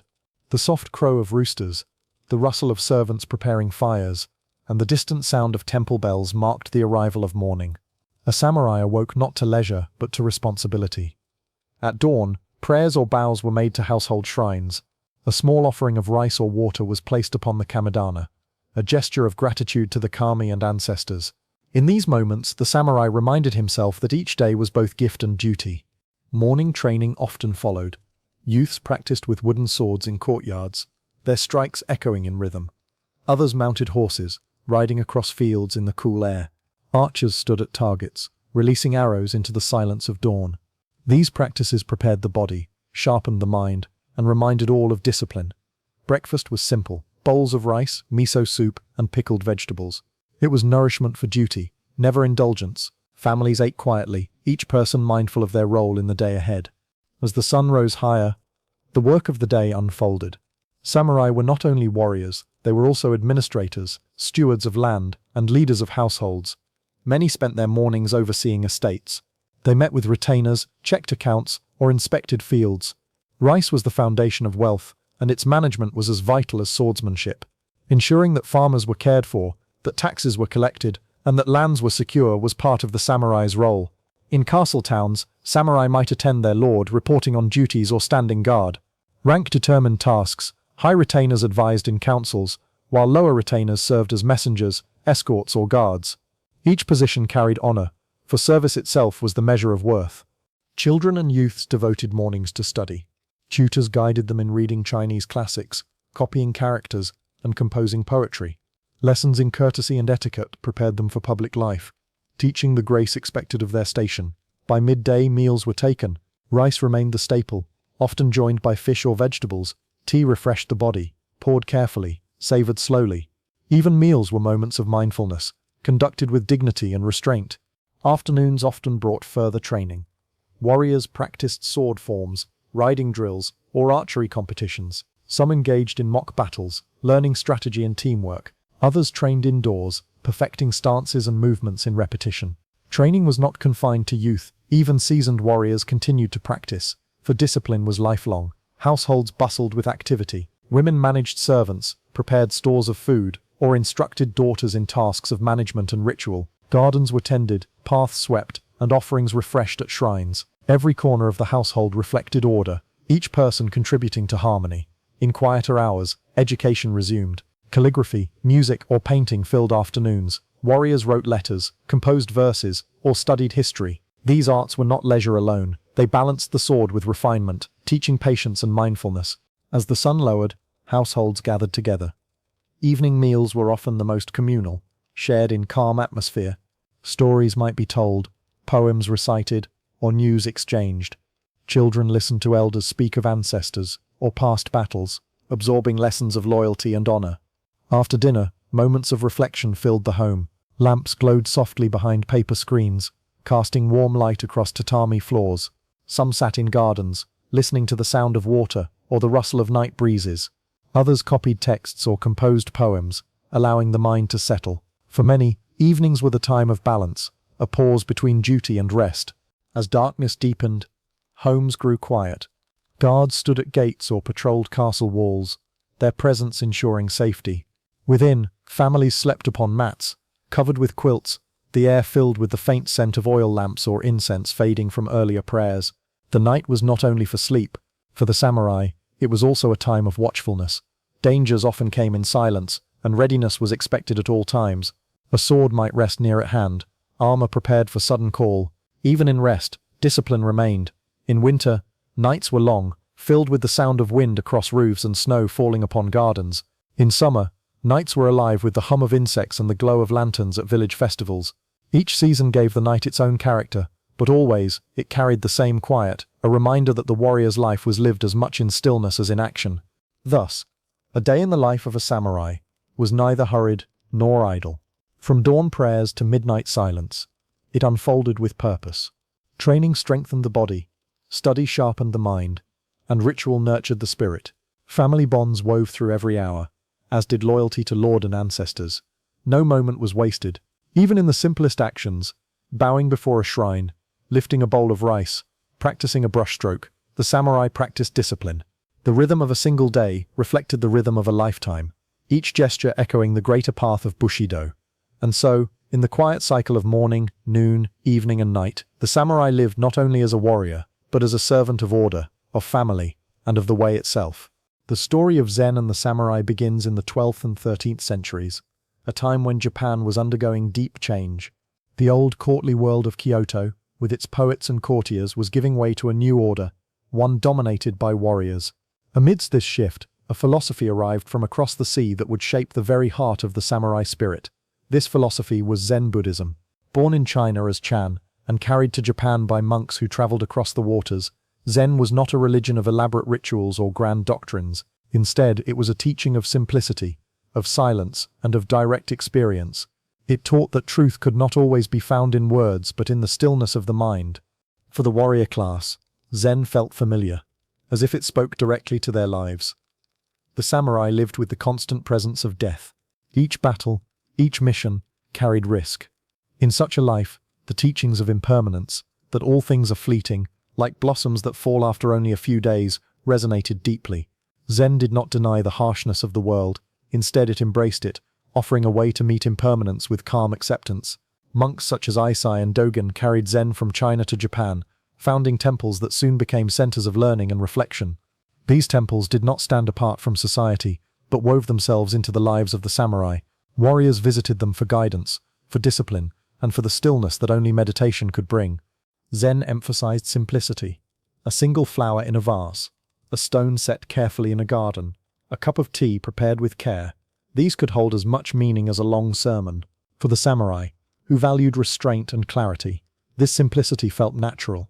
Just as the warrior's life was stripped of excess, so too was Zen stripped of distraction. Zen also emphasized discipline. Hours of sitting in meditation, repeating sword forms, or raking gravel in precise lines were all paths to the same goal, mastery of the self. A samurai who could not control his mind could not control his sword. Through Zen, the warrior found a training of spirit that mirrored his training of body. In this way, Zen and the samurai came together. One offered stillness, the other discipline. One taught impermanence, the other lived with it daily. Together, they created a way of life that was both practical and profound, shaping not only how the samurai fought, but how they thought, prayed, and even how they drank tea. At the heart of Zen was a practice as simple as it was profound: zazen, or seated meditation. A samurai who entered a Zen temple would find no grand altars, no elaborate rituals. Instead, he would find a hall filled with quiet figures, sitting motionless upon mats, their backs straight, their breathing steady. For the untrained, zazen could feel difficult. To sit in silence, with no movement, no speech, and no distraction, was a challenge greater than many battles. The legs ached, the mind wandered, and the minutes stretched into hours. Yet this was the training to master the self, to calm the restless mind, to find clarity in stillness. For the samurai, this practice carried deep meaning. In battle, fear was a constant companion. The clamor of weapons, the cries of men, the uncertainty of survival, all pressed heavily upon the spirit. But a warrior who had learned zazen could step into this storm with a steady heart. He had already faced the chaos of his own mind, and had learned not to cling to fear, nor to be distracted by thoughts of life or death. Meditation also trained the breath. A samurai in zazen breathed slowly, deeply, each inhale and exhale steady and deliberate. This control of breath mirrored the control of motion in combat. To draw a bowstring smoothly, to hold a sword with balance, to ride with grace, all required calm breathing. Through meditation, the warrior learned to bring this calm into every action. Zen taught the concept of mushin, no mind. This was not emptiness in the sense of nothingness, but freedom from hesitation. In mushin, the mind no longer clung to doubt, fear, or distraction. The body acted naturally, without delay, as if sword and spirit were one. For a samurai, this state was invaluable. A moment's hesitation could mean death. But in mushin, there was no hesitation, only action, clear and unbroken. Temples often placed warriors in gardens or halls where silence reigned. The sound of wind through pines, the drip of water into a stone basin, the distant bell of a temple, these became companions of meditation. To sit in such a place, motionless for hours, was to learn that strength was not always in movement, but in stillness. Some warriors recorded their reflections after meditation. Their words speak of calm minds and sharpened spirits. One samurai wrote that in silence, he saw his own death 1,000 times, and so when battle came, he no longer feared it. Another wrote that in stillness, he came to understand the movements of others more clearly, as if the mind had become a mirror reflecting the world without distortion. Meditation was not practiced only in temples. Many samurai carried it into their daily lives. A warrior might sit quietly before training, steadying his mind before lifting a sword. Others meditated before important decisions, seeking clarity before acting. Even the act of polishing armor, arranging tea, or walking slowly through a garden could become a form of meditation if done with mindfulness. In this way, Zen transformed the samurai's understanding of courage. Bravery was no longer only the willingness to face danger. It was the ability to remain calm within it, to act without fear, to live fully in the moment without clinging to what might come. Through meditation, the samurai learned that courage was not found in shouting or defiance, but in silence and clarity. Thus, Zazen became more than a spiritual practice. It was a form of training, as vital as archery or swordsmanship. It shaped the mind as discipline shaped the body. And in the calm breath of meditation, the samurai discovered the still point from which all action flowed. Zen did not remain confined to temple halls or meditation mats. Its influence spilled into every aspect of culture, shaping the arts that surrounded the samurai. Through brush, ink, stone, and tea, Zen taught the warrior that refinement was as necessary as discipline, and that beauty was found not in excess but in simplicity. One of the most direct connections between Zen and the arts was calligraphy. Monks often brushed single characters onto paper with bold, unhesitating strokes. These were not polished works for display, but expressions of spirit in a single moment. The brush revealed the mind, hesitation showed in broken lines, calmness in fluid motion. For the samurai, this was more than art, it was training. To lift the brush as one lifted the sword, to act without hesitation, to allow body and mind to move as one. This was the practice of mushin made visible. A single character, brushed with steady hand, carried the same energy as a strike of the blade. From calligraphy grew ink painting. Landscapes of mountains, rivers, and temples were rendered with a few strokes of black upon white. The simplicity was deliberate. Empty space was not absence, but presence, a reminder that what was left unsaid could be as powerful as what was expressed. Samurai collected these works, studied them, and sometimes painted their own. Zen also influenced poetry, especially the short, concentrated forms of waka and, later, haiku. These poems captured fleeting moments, the fall of a blossom, the sound of a bell, the stillness of snow. Their power lay in brevity, in evoking depth with few words. A warrior might compose a verse before battle, distilling his thoughts into a handful of syllables. Others wrote poems at the turning of seasons, or at the birth of a child, or at the approach of death. Through poetry, the samurai expressed both discipline and sensitivity, strength balanced by awareness of beauty and impermanence. Perhaps the most famous expression of Zen refinement was the tea ceremony. What began as the simple act of drinking powdered green tea in temples became, under Zen influence, a ritual of discipline, harmony, and respect. In a small tea house built of wood and paper, a host prepared tea for guests with precise, deliberate movements. Every gesture, folding a cloth, lifting a bowl, pouring water, was performed with mindfulness. Silence often filled the room, broken only by the sound of boiling water and the whisk of bamboo against porcelain. For the samurai, the tea ceremony was not indulgence but training. It taught patience, humility, and attention to detail. To bow before entering the tea house, to sit in quiet respect, to drink with gratitude, these mirrored the values of Bushidō. In the measured flow of tea, the warrior found the same clarity he sought in meditation. Zen also shaped the gardens of Japan, many of which were tended by or for samurai households. Stones, moss, gravel, and water were arranged with care, creating landscapes of calm. To rake gravel into flowing lines, to prune a tree into graceful shape, to place a lantern at just the right spot, these acts were themselves meditation. In such gardens, the samurai could walk slowly, step by deliberate step, training the mind to match the quiet harmony of nature. Each season transformed the garden, reminding the warrior that all things change, that beauty is found in cycles, not permanence. Through these arts, Zen taught the samurai that strength alone was not enough. A warrior who lacked refinement risked becoming a brute. But one who cultivated poetry, calligraphy, tea, and gardens carried balance. His sword was sharp, but so was his spirit. Thus, the arts of refinement were never separate from the warrior's path. They were the other side of discipline, not the clash of steel, but the stroke of a brush, not the chaos of battle, but the silence of tea. In their simplicity, these arts embodied the same clarity that guided the warrior's life. While Zen shaped the arts of poetry, gardens, and tea, its most profound influence upon the samurai was found in the practice of the sword. For the warrior, the blade was not merely a weapon, it was a mirror of the spirit, a test of discipline, and a path toward clarity. Zen gave meaning to this path, teaching the samurai to fight not only with strength, but with stillness of mind. From youth, samurai were trained in kenjutsu, the art of the sword. Stances were repeated endlessly, cuts practiced until they became instinct. Yet without control of the mind, skill of the body was incomplete.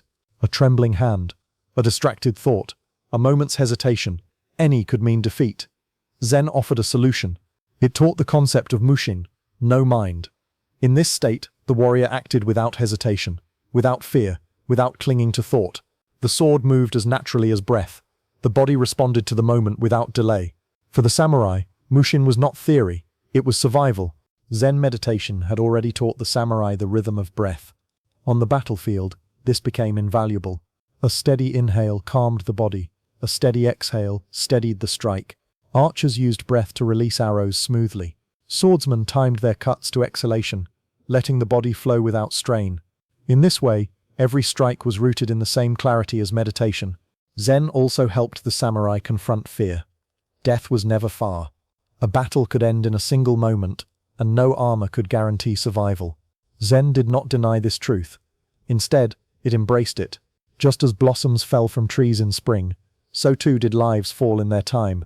Through Zen, the samurai learned to accept this impermanence. Death was not an enemy to flee, but a companion always near. By meditating upon mortality, by rehearsing it in silence, the warrior entered battle already prepared. Fear lost its power, and in its place came clarity. In combat, there was no time for reflection. Decisions had to be immediate. To hesitate was to fall. Zen trained the samurai to act fully in the present moment. Past and future dissolved, only the now remained. This clarity was not only for single strikes, but for the flow of battle. A warrior who lived in the present could anticipate movements, sense the rhythm of the fight, and respond with precision. He did not cling to mistakes or fear what might come. Each moment was complete in itself. Zen masters often taught through paradox. They spoke in koans, riddles, or questions that defied logic. What is the sound of one hand clapping? If you meet the Buddha, kill the Buddha. Such sayings startled the mind, forcing students to move beyond rational thought into direct experience. Samurai teachers used similar methods. A student might be struck suddenly during training, not as punishment, but as a reminder to remain aware. Another might be asked to perform impossible tasks, teaching him to abandon expectation and act naturally. These lessons trained warriors to release the mind from clutter, to find clarity in surprise. For many, swordsmanship became a form of moving meditation. Just as monks sat in stillness, warriors moved in silence. Every step, every strike, every pause mirrored the lessons of the meditation hall. The battlefield itself became a place of Zen, where life and death unfolded in the space of a single breath. In this sense, the sword was not only a tool of war, but a spiritual path. To master the sword was to master the self, to act without fear, to strike without hesitation, to live fully in the moment. These were as much teachings of Zen as of combat. Thus, Zen and the sword became inseparable. One gave meaning to the other. Zen taught the samurai that victory lay not only in strength but in clarity. The sword taught Zen that stillness could be found even in motion. Together they shaped the samurai into warriors unlike any other. Men who could face death with calm, act with precision and carry discipline in both silence and steel. The influence of Zen upon the samurai was not confined to temples, gardens, or the edge of a sword. It seeped quietly into daily life, shaping how warriors lived, how they dressed, how they ate, and how they carried themselves in moments both great and small. Zen became not only a philosophy, but a rhythm of being. Zen taught the beauty of simplicity, and this was reflected in the samurai home. Rooms were sparsely furnished, tatami mats, sliding screens, a low table, perhaps a single scroll or flower in an alcove. Nothing was excessive. The emptiness of the room was itself part of its design, a reminder that space could be as meaningful as form. Clothing, too, reflected restraint. Robes of cotton or silk were often plain, their colors muted, their patterns modest. A crest might be displayed, but it was subtle, a mark of identity rather than pride. Even armor, though crafted with care, balanced beauty with function, never indulging in ornament beyond what dignity required. Everyday tasks were performed with the same mindfulness as meditation. To sweep a floor, to polish armor, to prepare rice. Each could be done with awareness. Each became an act of discipline. Zen taught that enlightenment was not distant, but present in every action. For the samurai, this was practical wisdom. Duty was constant, and to find clarity within it gave peace to the spirit. Zen also shaped the way samurai carried themselves. Calmness in speech, steadiness in gesture, and dignity in bearing were valued as much as prowess in combat. A warrior who spoke rashly or acted with haste revealed lack of discipline, but one who moved with measured calm reflected strength greater than any weapon. Even in moments of anger or insult, restraint was praised. To answer an offense with silence, to bow with dignity rather than strike in haste, showed mastery of self. This calmness was not weakness, but control, the same control learned in meditation and practiced with the sword. Zen encouraged a deep awareness of the natural world. Samurai found beauty in the sound of rain upon roofs, in the sight of moonlight upon water, in the stillness of snow upon gardens. These moments of harmony were not indulgence, but lessons, reminders of impermanence, of cycles, of balance. Walks through gardens or forests became quiet meditations, to notice the shape of a leaf, the curve of a stone, the call of a bird. These were as much teachings as any text. Nature itself was a teacher, and the samurai who listened to it carried its lessons into his life. Most of all, Zen merged with Bushido, the way of the warrior. Where Bushido emphasized honor, loyalty, and duty, Zen offered the inner strength to live them without fear.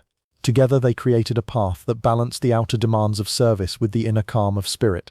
A samurai who practiced Zen was not free from struggle. He still faced the hardships of war, the burdens of duty, the weight of honor. But Zen gave him tools, the ability to sit in stillness, to act without hesitation, to find peace even in impermanence. Even after the great battles ended, even after the swords were sheathed in times of peace, the influence of Zen remained. It shaped how tea was poured, how gardens were tended, how letters were written. It lingered in the calmness of bowing before a shrine, in the steady brushstroke of a poem, in the quiet way a samurai walked through his home. Zen did not change the samurai into monks. It did not remove him from the world of duty and war. Instead, it gave him balance, a way to live fully within that world without being consumed by it. And so, through the centuries, Zen remained at the heart of the warrior's way, guiding him not only in battle, but in life itself. For centuries, emperors in Kyoto were honored as divine rulers, descendants of the sun goddess Amaterasu. Their courts glowed with poetry, music, and ceremony. Yet by the late 12th century, this elegant world had grown fragile. Wealth and real power had slipped away from the emperor's hands, flowing instead to the great warrior families who commanded swords, lands, and loyalty. Among these clans, two stood above all, the Taira and the Minamoto. Their rivalry came to dominate Japan, leading to the Great Genpei War of the 1180s. Across mountains, rivers, and coasts, battles raged as both families sought control of the nation. It was in this crucible of conflict that the figure of Minamoto no Yoritomo rose to prominence. Yoritomo was not the most daring fighter. That honor often went to his cousin Yoshitsune. But Yoritomo was a strategist, both in war and in politics. From his base at Kamakura, far from the intrigues of Kyoto, he built alliances, secured loyalty, and laid the foundation of a new order. When victory came, it was Yoritomo who held the reins. In 1192, the emperor granted him the title of Sei-Itai Shogun, Great General, Subduer of the Barbarians. On the surface, it was an imperial appointment, a recognition of military service. But in truth, it marked the beginning of something far greater. From this moment, the emperor remained a sacred figurehead, while true authority rested with the shogun. Yoritomo's government became known as the bakufu, or tent government, a term born from the military tents of field commanders. Its capital was Kamakura, a practical, defensible city, chosen deliberately over Kyoto. Where Kyoto still shimmered with courtiers and poets, Kamakura echoed with the hoofbeats of horses and the discipline of warriors. The system rested on loyalty and land. Samurai pledged service to their lords, and in return received the right to hold land and collect income from it. In times of war, they rode out at their lord's call. In times of peace, they managed estates, ensuring stability for the realm. This web of duty and reward tied the warrior class together, giving Yoritomo's government strength that the imperial court could no longer command. Thus began the Kamakura shogunate, the first of Japan's military governments. It was not a rejection of the emperor, but a reshaping of power. The emperor remained revered, but the sword now ruled.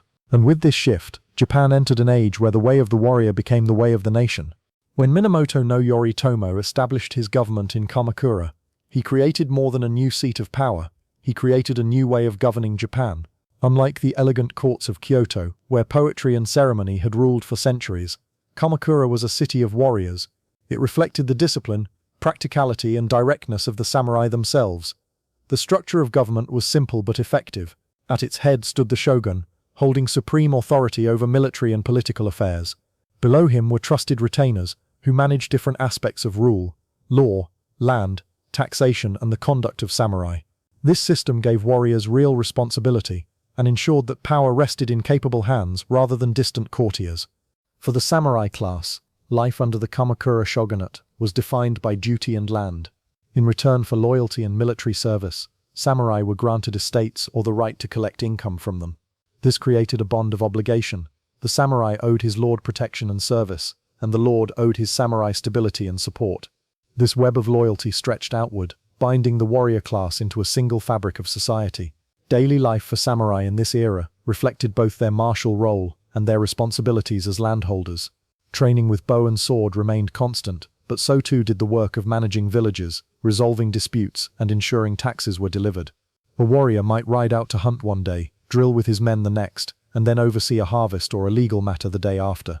In this way, the samurai became both soldier and administrator, balancing steel with stewardship. The influence of Zen Buddhism also deepened during this time. Monks found in Kamakura's warriors an audience receptive to teachings of discipline and impermanence. Samurai visited temples, sought guidance, and practiced meditation.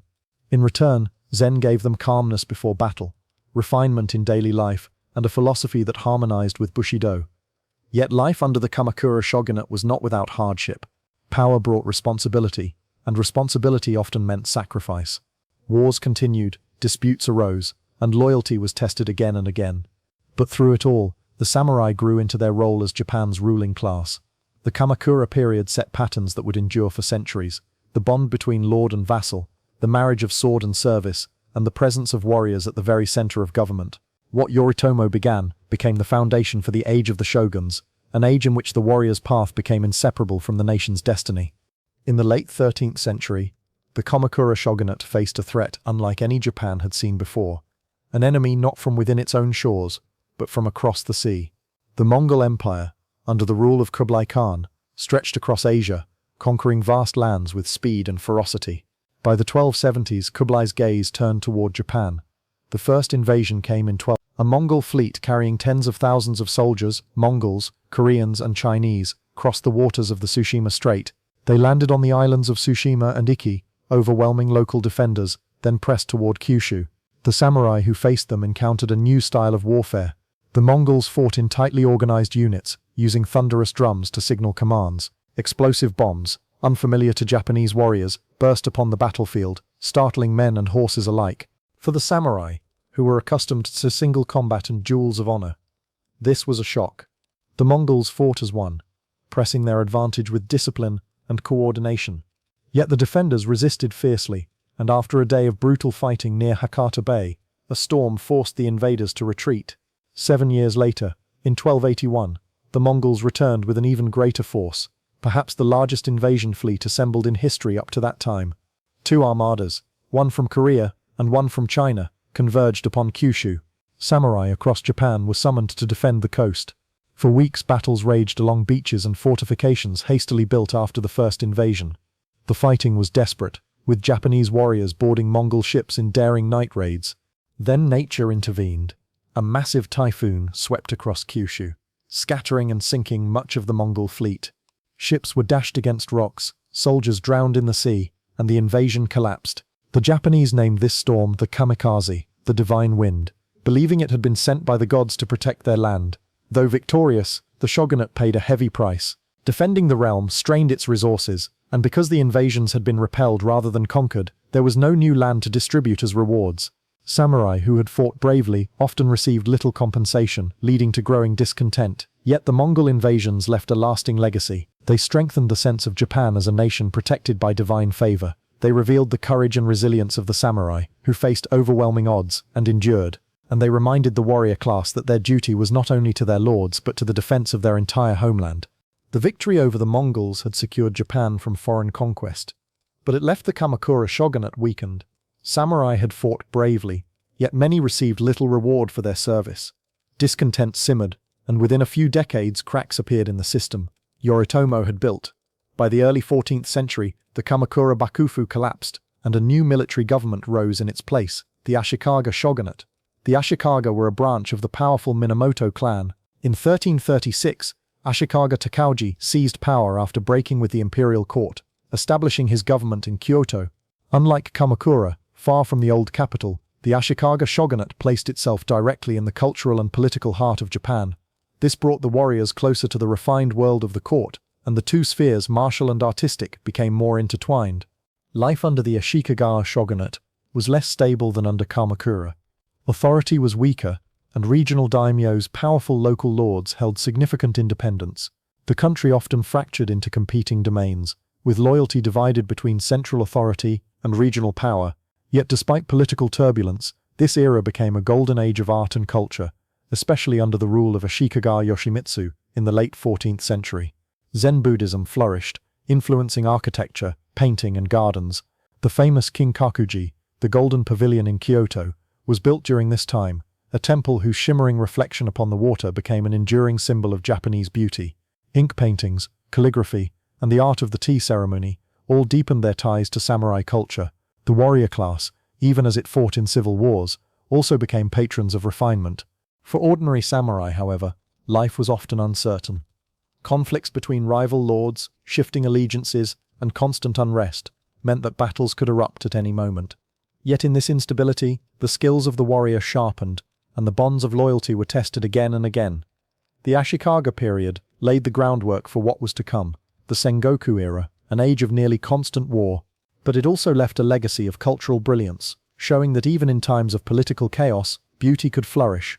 The Ashikaga shogunate was not as strong as Kamakura had been, yet its influence endured in the arts that still define Japan today.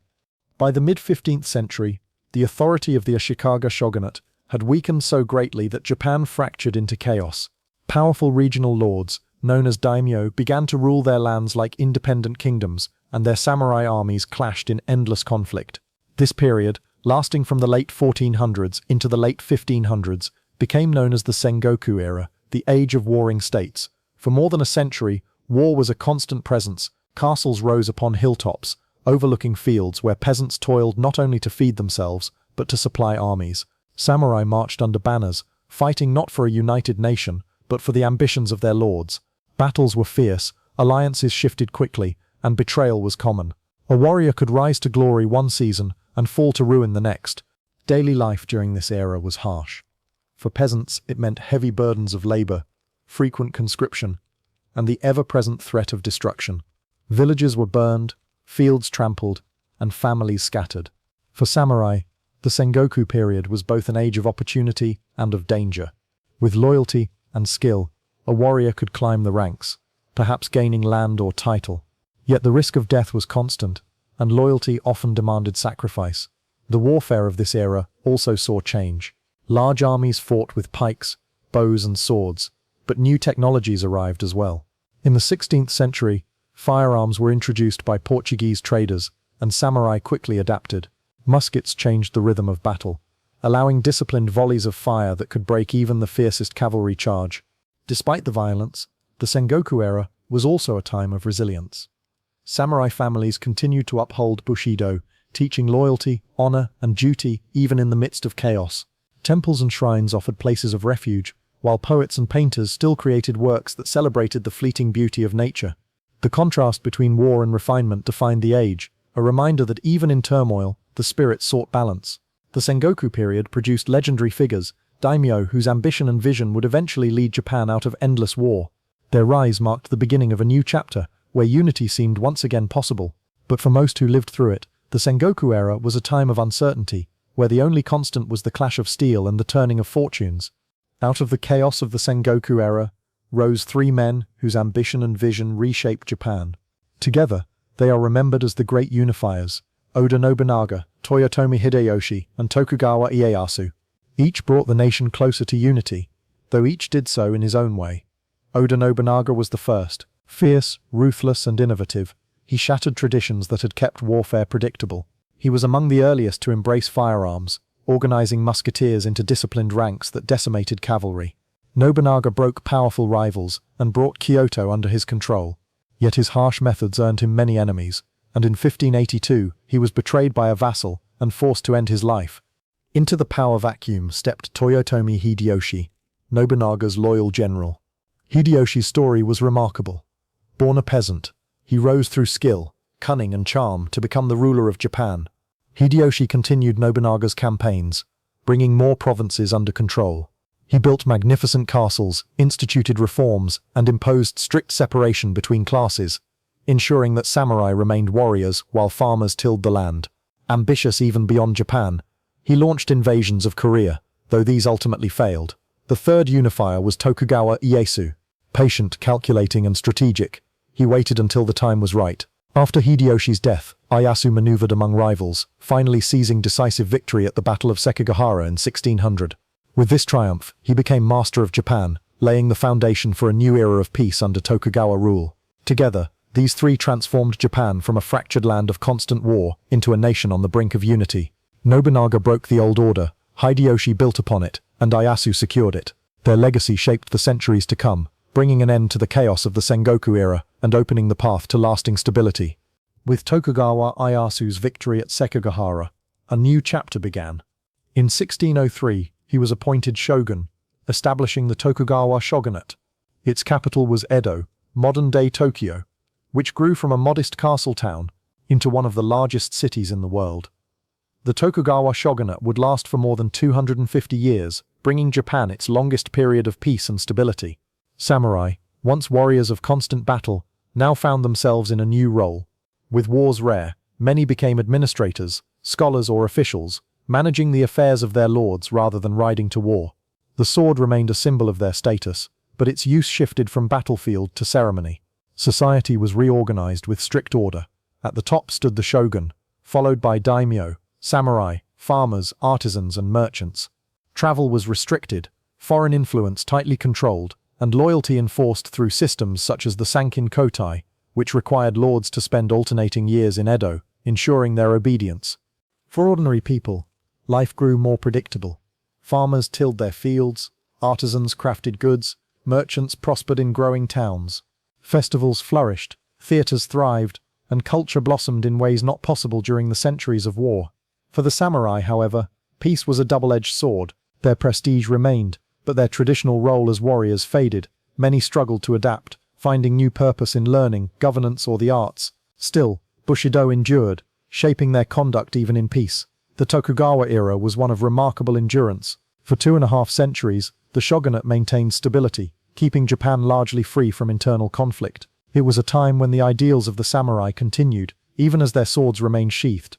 Early samurai battles were very different from the massive armies and long campaigns that came later. In the Heian and early Kamakura periods, combat often began with formal challenges.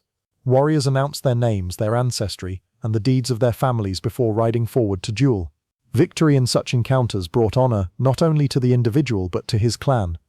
These early battles were often chaotic and personal, fought with bows, swords, and lances on horseback. The clash was as much about reputation as about conquest. Samurai saw themselves as champions, proving courage and skill in single combat. Over time, warfare shifted. By the Sengoku era, battles involved thousands of men. Samurai still sought individual glory, but they now fought within organized units under daimyo banners. Colorful standards, carried into battle, showed the presence of great lords. Crests emblazoned on armor, and flags identified each clan. War became both a personal and collective struggle. The nature of samurai warfare thus blended ritual with practicality. Honor remained at its heart, but the reality of larger conflicts demanded discipline, coordination, and strategy beyond individual duels. The earliest weapon of the samurai was the yumi, the longbow. Mastery of mounted archery defined the warrior. To guide a horse, draw a bow, and release an arrow in one fluid motion required immense skill. Battles in the early age were dominated by volleys of arrows before warriors closed with swords. Over time, the sword rose in importance. The tachi, worn edge down from the belt, gave way to the shorter katana, worn edge up for a quicker draw. The katana became the symbol of the samurai, not merely a tool of war, but a companion and a soul. Warriors treated their blades with reverence, caring for them as treasures. Other weapons also shaped samurai combat. The yari, or spear, allowed both foot soldiers and mounted warriors to fight with reach and power. The naginata, a curved blade on a long shaft, was favored by both men and women of the warrior class. In the 16th century, firearms arrived from Europe, changing the face of battle. Muskets, though at first strange, soon became integral, used in disciplined volleys that could shatter cavalry charges. Together, these weapons reflected the adaptability of the samurai. Tradition remained, but innovation was embraced when survival demanded it. Samurai armor was designed to protect while allowing movement. Early suits were made of lamella plates bound together with silk cords. The lacquered plates gleamed in battle, strong yet flexible enough for horseback riding and archery. The kabuto, or helmet, was the most distinctive piece. Some were adorned with horns, crests, or sweeping decorations meant to inspire allies and intimidate foes. Beneath the helmet, fearsome masks called menpo covered the face, their fierce expressions giving warriors the appearance of demons. Armor was not only functional, it was also symbolic. Colors and designs reflected family heritage. Every detail reminded the warrior of his duty to clan and lord. As warfare evolved, armor grew lighter, adjusting to the demands of firearms and prolonged campaigns. Yet the kabuto and the mask remained enduring symbols of the samurai spirit. To don armor was to enter a state of readiness. Each strap tied, each plate fitted, was a ritual as much as preparation. Armor shielded the body, but it also clothed the warrior in the dignity of his station. Samurai strategy shifted across centuries. In the early age, mounted archery dominated, with swift charges across open fields. Later, as armies grew larger, warfare expanded to include sieges and castle defenses. Strongholds rose upon hills and plains, their moats and walls turning battles into drawn-out struggles of patience and endurance. Tactics grew more sophisticated. Commanders used terrain to their advantage, forests for ambushes, rivers to divide enemies, mountains for defense. Feigned retreats, surprise attacks, and sudden night raids became common. Victory often came not from strength alone, but from cunning. In the Sengoku era, when daimyo vied for supremacy, battles became massive affairs with thousands of troops. Infantry armed with spears and later muskets fought in disciplined formations. Cavalry charges, once decisive, were now countered by volleys of gunfire, as at the famous Battle of Nagashino. Samurai strategy thus became a blend of old traditions and new innovations, guided by the principle that clarity of mind and flexibility of plan were as vital as steel. Several battles stand as turning points in samurai history. The Battle of Dan-no-ura in 1185 ended the Genpei War between the Taira and Minamoto clans. Fought on the waters of the inland sea, it saw the downfall of the Taira and the rise of Minamoto power, leading to the birth of the first shogunate. Centuries later, the Battle of Nagashino in 1575 showcased the impact of firearms. Oda Nobunaga's disciplined lines of musketeers broke the cavalry of the Takeda clan, proving that the age of mounted charges had ended. The Battle of Sekigahara, in 1600, was the most decisive of all. Here, Tokugawa Ieyasu crushed his rivals, paving the way for the Tokugawa shogunate. The battle marked the end of the Sengoku era and the dawn of more than 2 centuries of peace. Each of these battles reflected not only military strength but also shifts in technology, leadership, and the nature of warfare itself. Behind every battle stood discipline. Samurai trained daily, practicing strikes, archery, and horsemanship. Repetition was endless, each movement honed until it became second nature. This training extended beyond weapons. Meditation, poetry, and etiquette were also part of a warrior's discipline. For mastery of self was as important as mastery of arms. Honor guided the battlefield as much as skill. To fight with courage, to remain loyal to one's lord, to face death without fear. These were the pillars of samurai conduct. Even defeat was not dishonor, if faced with dignity. Victory without loyalty, however, was hollow. This discipline extended into ritual. Before battles, prayers were offered at shrines, armor polished, swords cleaned. After battles, warriors reflected upon their actions, recording deeds in poems or reports. Each act, great or small, was tied to duty and respect. Through discipline, the samurai transformed war into a path of spirit, as much as of steel. It was not enough to win. One had to fight with clarity, courage, and honor, for only then was victory truly complete. For the samurai, the sword was more than steel. It was the spirit of the warrior made visible. Called the katana, it came to embody honor, loyalty, and the soul itself. To carry a sword was not only to bear a weapon, but to carry one's identity and dignity. Swords were forged with care, folded steel hammered again and again by master smiths. Each blade carried subtle curves, a tempered edge, and a gleaming surface that reflected both craftsmanship and spirit. Families passed swords down through generations, binding ancestors to descendants. Losing one's sword was losing face, while caring for it was an act of devotion. In this way, the sword became the most enduring symbol of the samurai's way. Though warriors, samurai were also men of letters. They wrote poetry, studied Chinese classics, and left behind journals and treatises. Writing honed discipline, sharpened thought, and gave expression to the spirit. Many samurai favored short poems, especially waka and later haiku, which captured fleeting beauty in a few lines. A single verse about falling blossoms or moonlight on armor could reveal the depth of a warrior's heart. Some wrote death poems before battle, expressing acceptance of impermanence with calm dignity. Others composed manuals on tactics, philosophy, and swordsmanship. Works such as Miyamoto Musashi's Book of Five Rings blended martial skill with spiritual insight, showing that the pen and the sword were not separate, but complementary paths. Zen influence encouraged the arts of brush and ink. Samurai practiced calligraphy, believing that the stroke of the brush revealed the state of the mind, just as the stroke of the sword revealed the state of the spirit. Bold flowing characters showed clarity, hesitant lines revealed doubt. They also took to ink painting, where landscapes of mountains, rivers, and pines were rendered with just a few strokes. Empty space was valued as much as filled lines, silence as important as sound. Warriors collected these works, hung them in their homes, and sometimes painted their own. Art was not leisure, apart from duty. It was training in discipline, patience, and awareness. Few cultural practices embodied the blending of art and discipline as clearly as the tea ceremony. What began as the simple drinking of powdered green tea became, under Zen influence, a ritual of refinement and respect.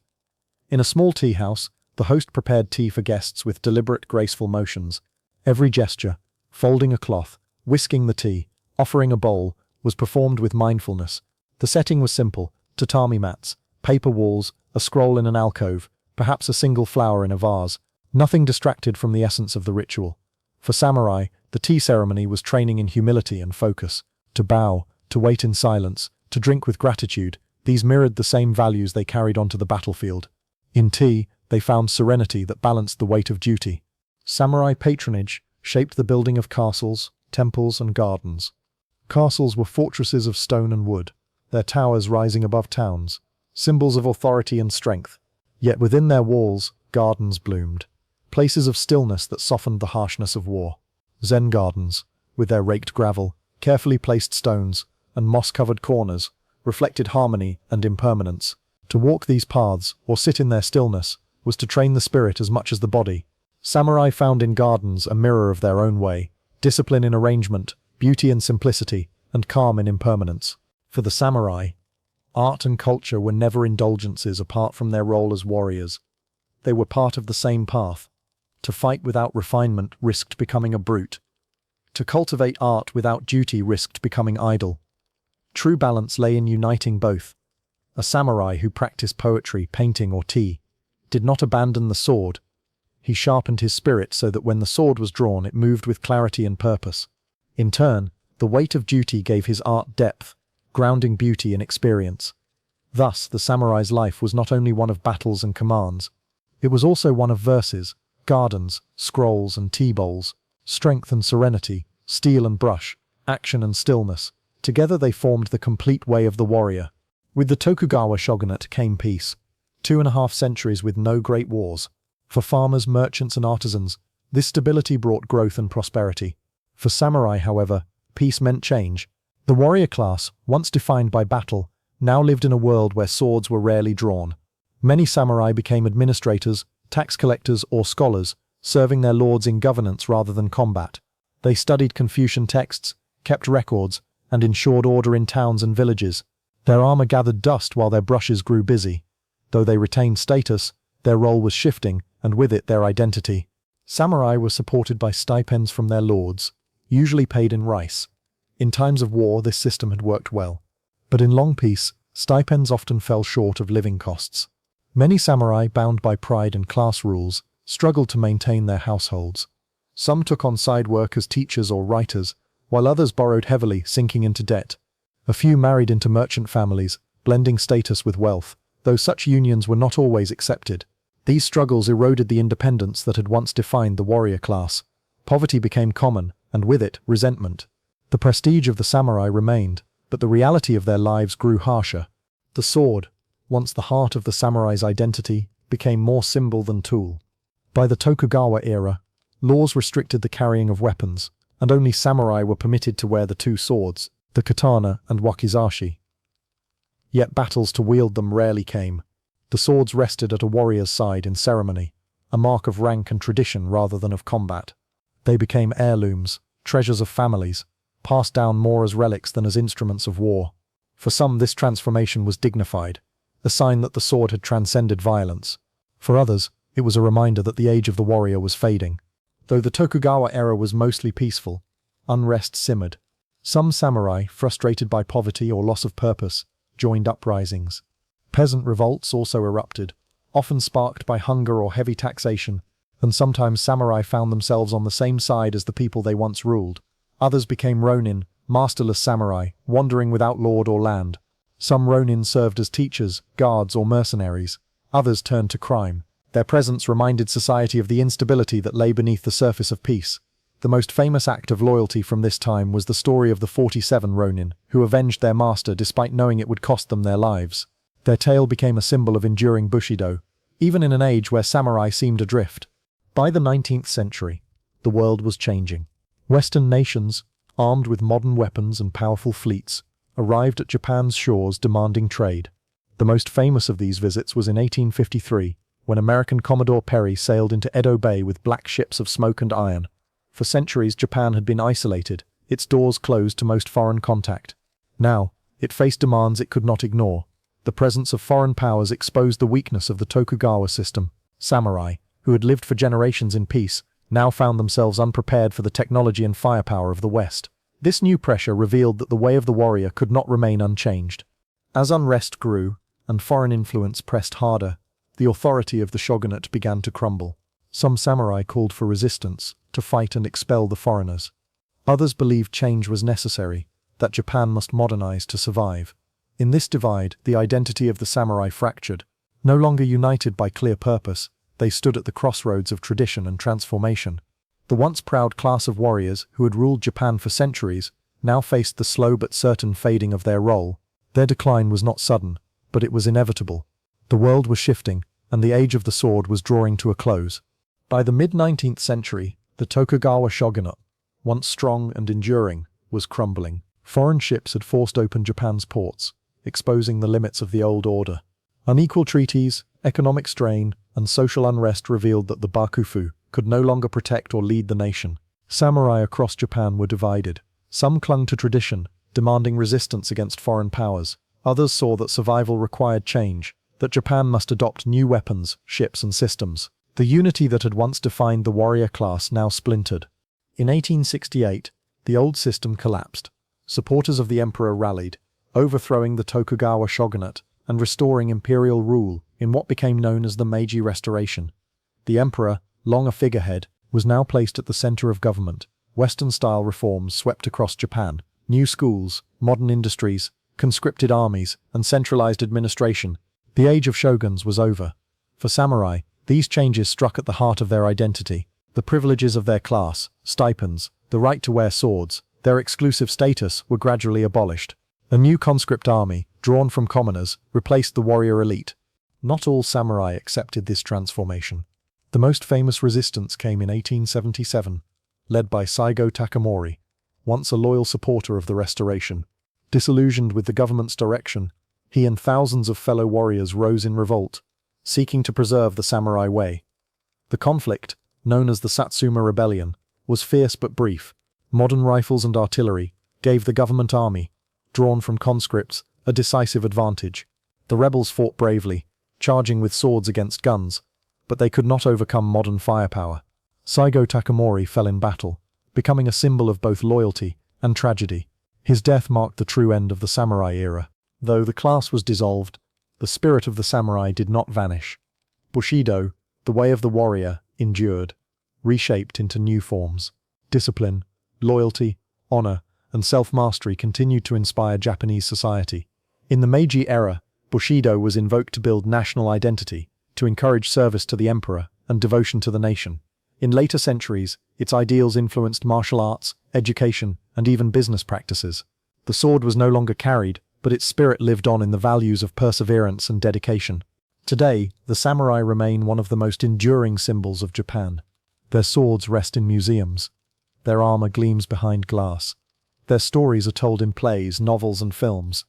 They are remembered as warriors, poets, and guardians of a code that transcended time. The image of the samurai, calm, disciplined, loyal even unto death, continues to inspire not only in Japan but around the world. Their age has passed, yet their presence remains, etched into the memory of a nation and the imagination of humanity. The Meiji Restoration closed the chapter on centuries of samurai rule, but it also opened a new era. Japan emerged into the modern world, transformed. A nation that had shed the armor of the past while carrying forward the spirit of its warriors. The last samurai were not simply men who fought with swords. They were the bridge between tradition and modernity, between the old order and the new. Their decline was an ending, but also a beginning. In their story, we see both the fragility of power and the endurance of spirit. The samurai may have laid down their swords, but their way, their calmness, their courage, their devotion continues to echo across time.